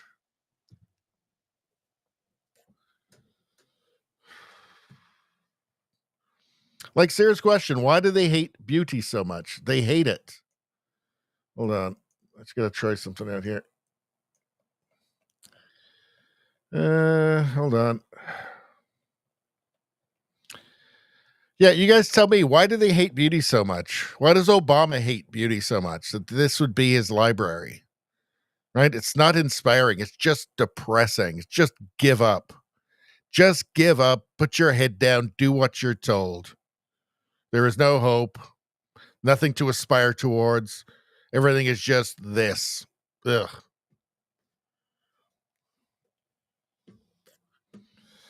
All right. The FDA warns the public not to eat certain great value frozen shrimp at Walmart due to possible contamination with a radioactive isotope. I hope Putin didn't put it there. So this is a few days old, so hopefully you haven't eaten any radioactive isotopes yet. So, yeah, this is a public service announcement right here. Raw shrimp, peeled and deveined, tail off, radioactive isotopes. So I've eaten those before, and I hope I didn't get any. Well, it was a while ago. But how do they get in there? Radioactive isotopes. I don't know. Was there like a reactor meltdown somewhere in Japan or something we didn't hear about? Anyway, don't eat that. Let's see. Hold on. I want to go back to the chat for a second. Trudeau Survivor says, in the car, 4 candidates for the Darwin Award. Apparently, it's just fine there. Let's see. James says, hey, Radio B, you are fun. Well, you guys are fun. You guys are fun. Let's see. Radio Streamer says, they hate beauty because they hate individuality, and that's because beauty is individual, and therefore an above average person can exist. You can't have that in a society built on everyone being equal. Yeah, they want homogeneity in everything, right? That's equity for you. They like equity. Let's see. So this is kind of, I don't know.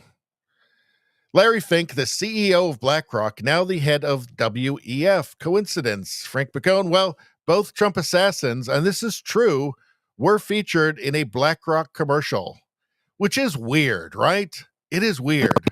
The action is to appeal to world leaders What organization? My name is Brian DeLallo. I teach AP and Honors Economics in Pittsburgh, Pennsylvania. Financial.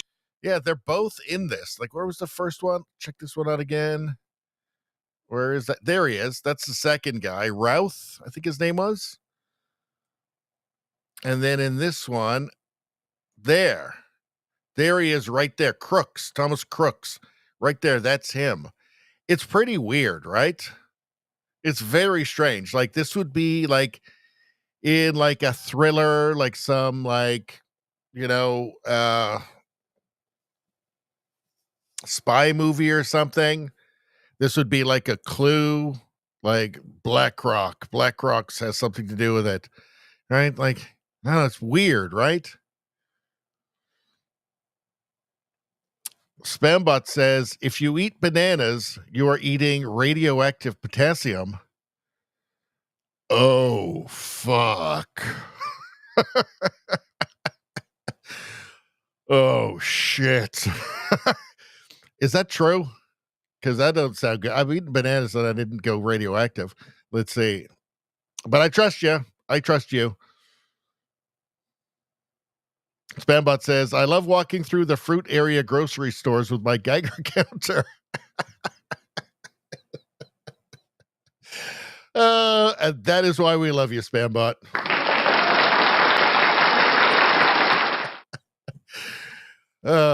Best chat on the internet, Barnon. And I mean that very, very seriously. Let's see.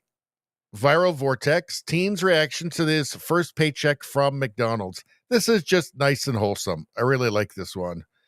Wash away all the grossness of the woke mind virus and everything. Let's watch. All right, so we have my baby opening up his first check. He says it's gonna be $200. 200 something. 200 and something. So here we go. What we looking at here? I'm trying to be careful with it. That's not the shirt you wore to work. No, I was wrong about that. Oh. They gave me another one, so now I got 3 of these. Mm-hmm. Man, goddamn. So you weren't allowed to wear the t-shirt? No, I wasn't allowed to do that. Oh. Let me see what this is.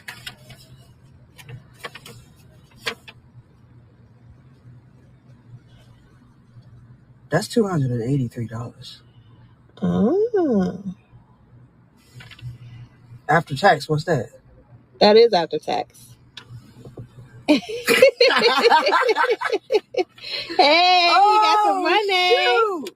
That's hard. All right, bet. Let's take it to the bank then. All right. The look on the kid's face, it's awesome. That's just heartwarming. That's what we call a palate cleanser. For all the terrible news, just something really nice, Let's see. Spambot saying it's low-level radiation, no gamma rays in the banana peels. No gamma rays.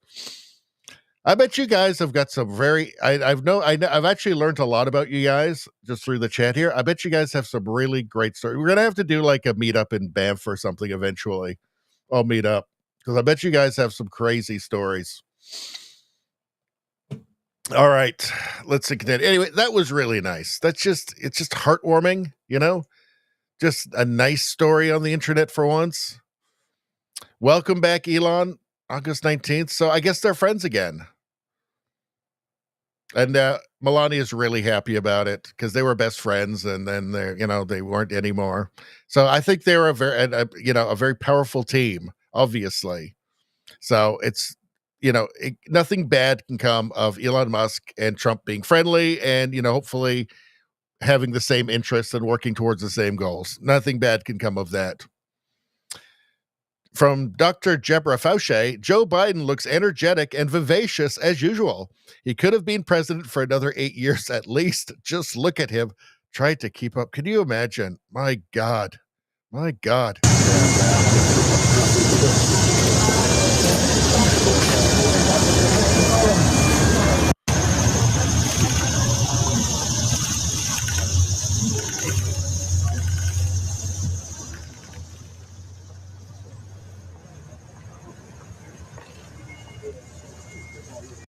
Just like a cadaver.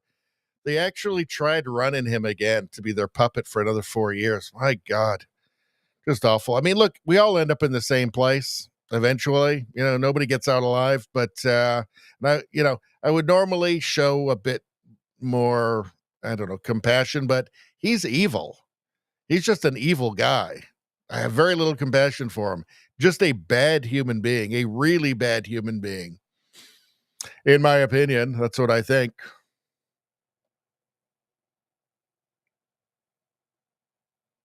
Let's see. What do we got next?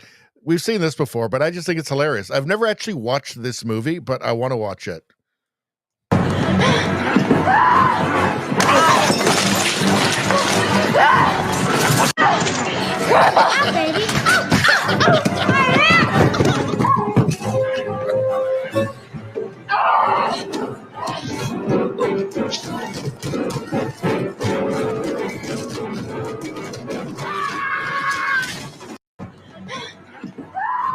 My favorite is when she throws grandma down the stairs at him.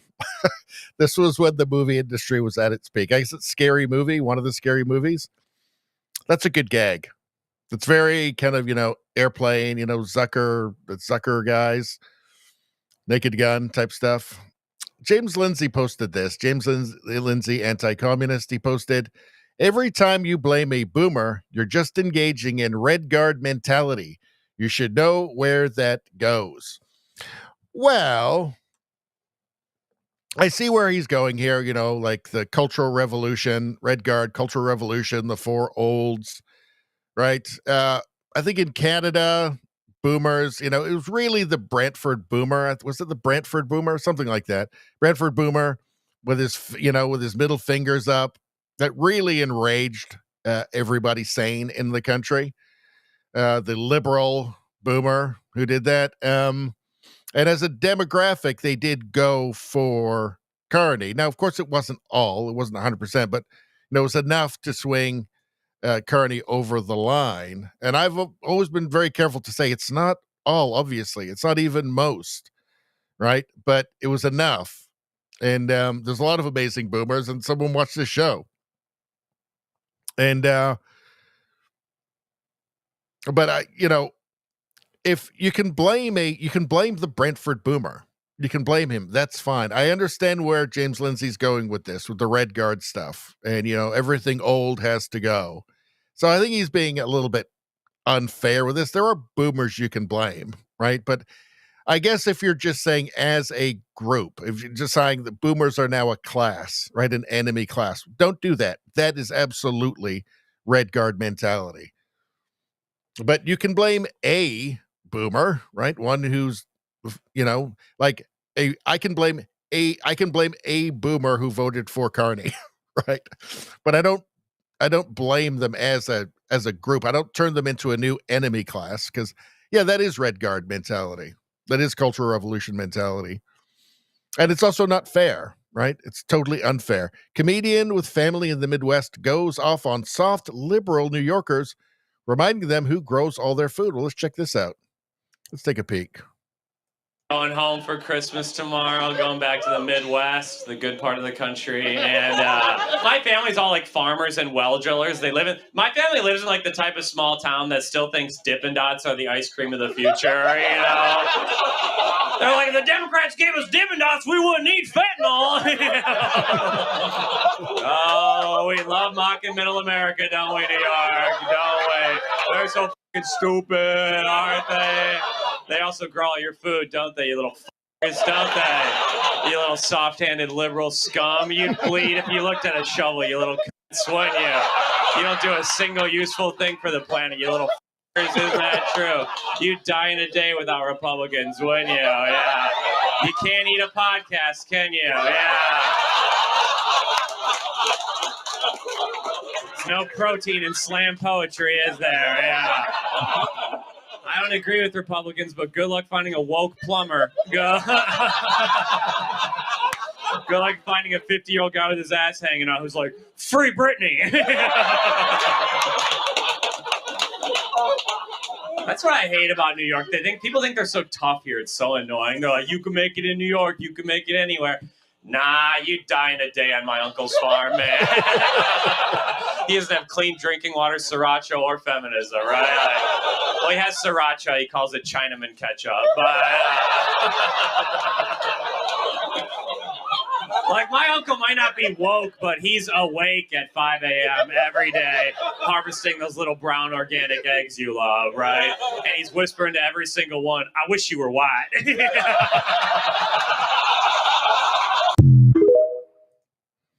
He went pretty hard there. He suddenly went real hard. Real hard. How about the all right.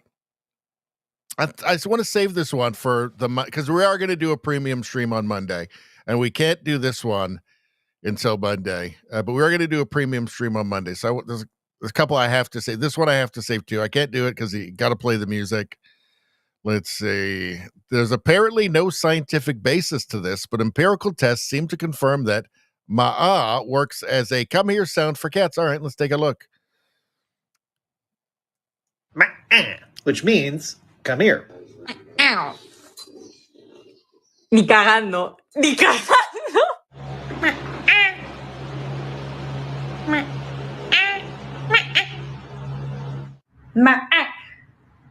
What the? Oh my god.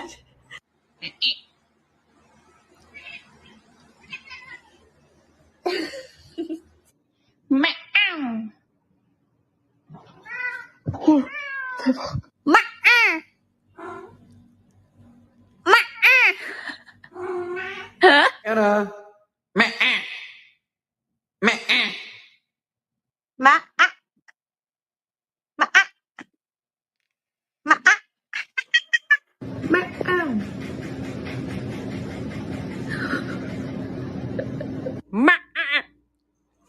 Oh shit.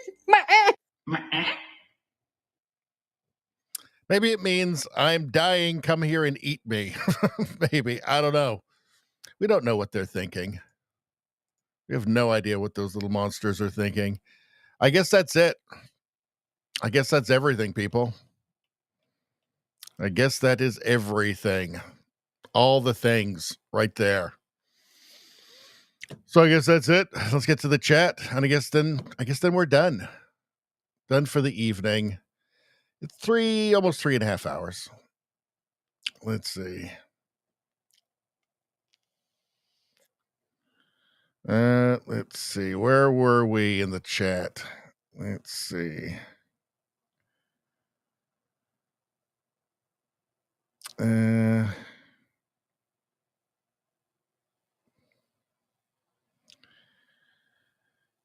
Radio Streamer says the scene from a later scary movie where he has the shovel and the 12 gauge rounds come out. It was hilarious. I haven't seen any of those movies.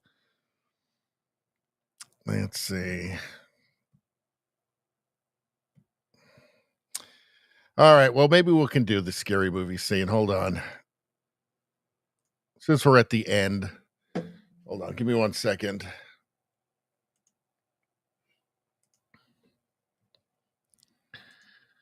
I should have it up in a second. Let's take a peek.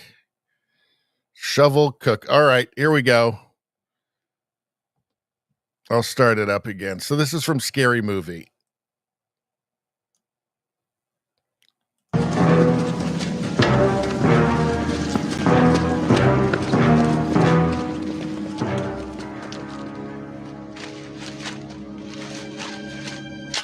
Follow me.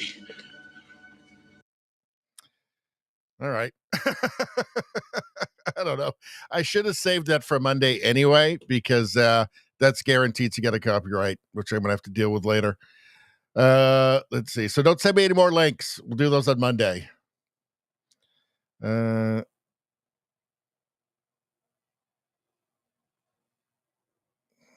Spambot Fodder says, if you play back the ultrasound vocalizations of kittens and slow it down to audible range, it means I'm hungry. Well, that's interesting. I don't know how that helps me at all in life, but it's interesting, though. All right. Well, I guess that's it. I guess we're done. I guess it's all over. I guess it's time for us to all go get some sleep, depending on where you are. Let's see. Yeah, I think I've done all the chat. All right, so that's it. If you're not subscribed to the channel, subscribe to the channel right now. Take the choice away. Take the power away from the gatekeepers. If you're subscribed, then you'll just see my videos when they come up. You'll know when my live streams are happening. They'll just be there on the screen. You could make the choice. Don't let them take the choice from you. Don't let them deny you. Don't let them control you, right? Take back the power to yourself. And subscribe to the channel and become a channel member, for God's sakes. And also like the stream. Liking the stream is extremely healthy for you. It's an excellent source of vitamin D and vitamin A, which is vitamin awesome. And also it's good karma for you. So bad things won't happen to you, maybe. I don't know. I mean, what am I, a wizard? I'm not a wizard. Honestly, I am not a wizard. But I'm pretty sure you get good karma when you like the stream. And also subscribe and send me money or become a member or something like that. I don't know. Just do those things and you'll get your good karma, probably. And then if something good happens to you, you know where it came from your fine work supporting this channel. All right. And it's something you can tell, your friends and family about and stuff, stories. It makes you more interesting. That's what I always say. And, but seriously, and in all seriousness, thank you for being here. Thank you for being into the chat, because if you guys weren't here, why would I even do this? It would be kind of depressing. But you guys are awesome, and you guys are in the chat and keep it going. And basically, it gives me something to do, to not have to just talk about news, see what you guys are talking about, and it makes it more fun. And often you guys make me laugh out loud because of the insane things that you guys say, which I appreciate. So it would be a cold, dark universe for me if you guys didn't keep showing up. So I appreciate it very much. Please keep showing up. And thanks. And everybody have a great weekend. And we will see you on Sunday, 6 o'clock Pacific time, 9 o'clock Eastern time. And subscribe and like and everything. And have a good sleep, you guys. Bye.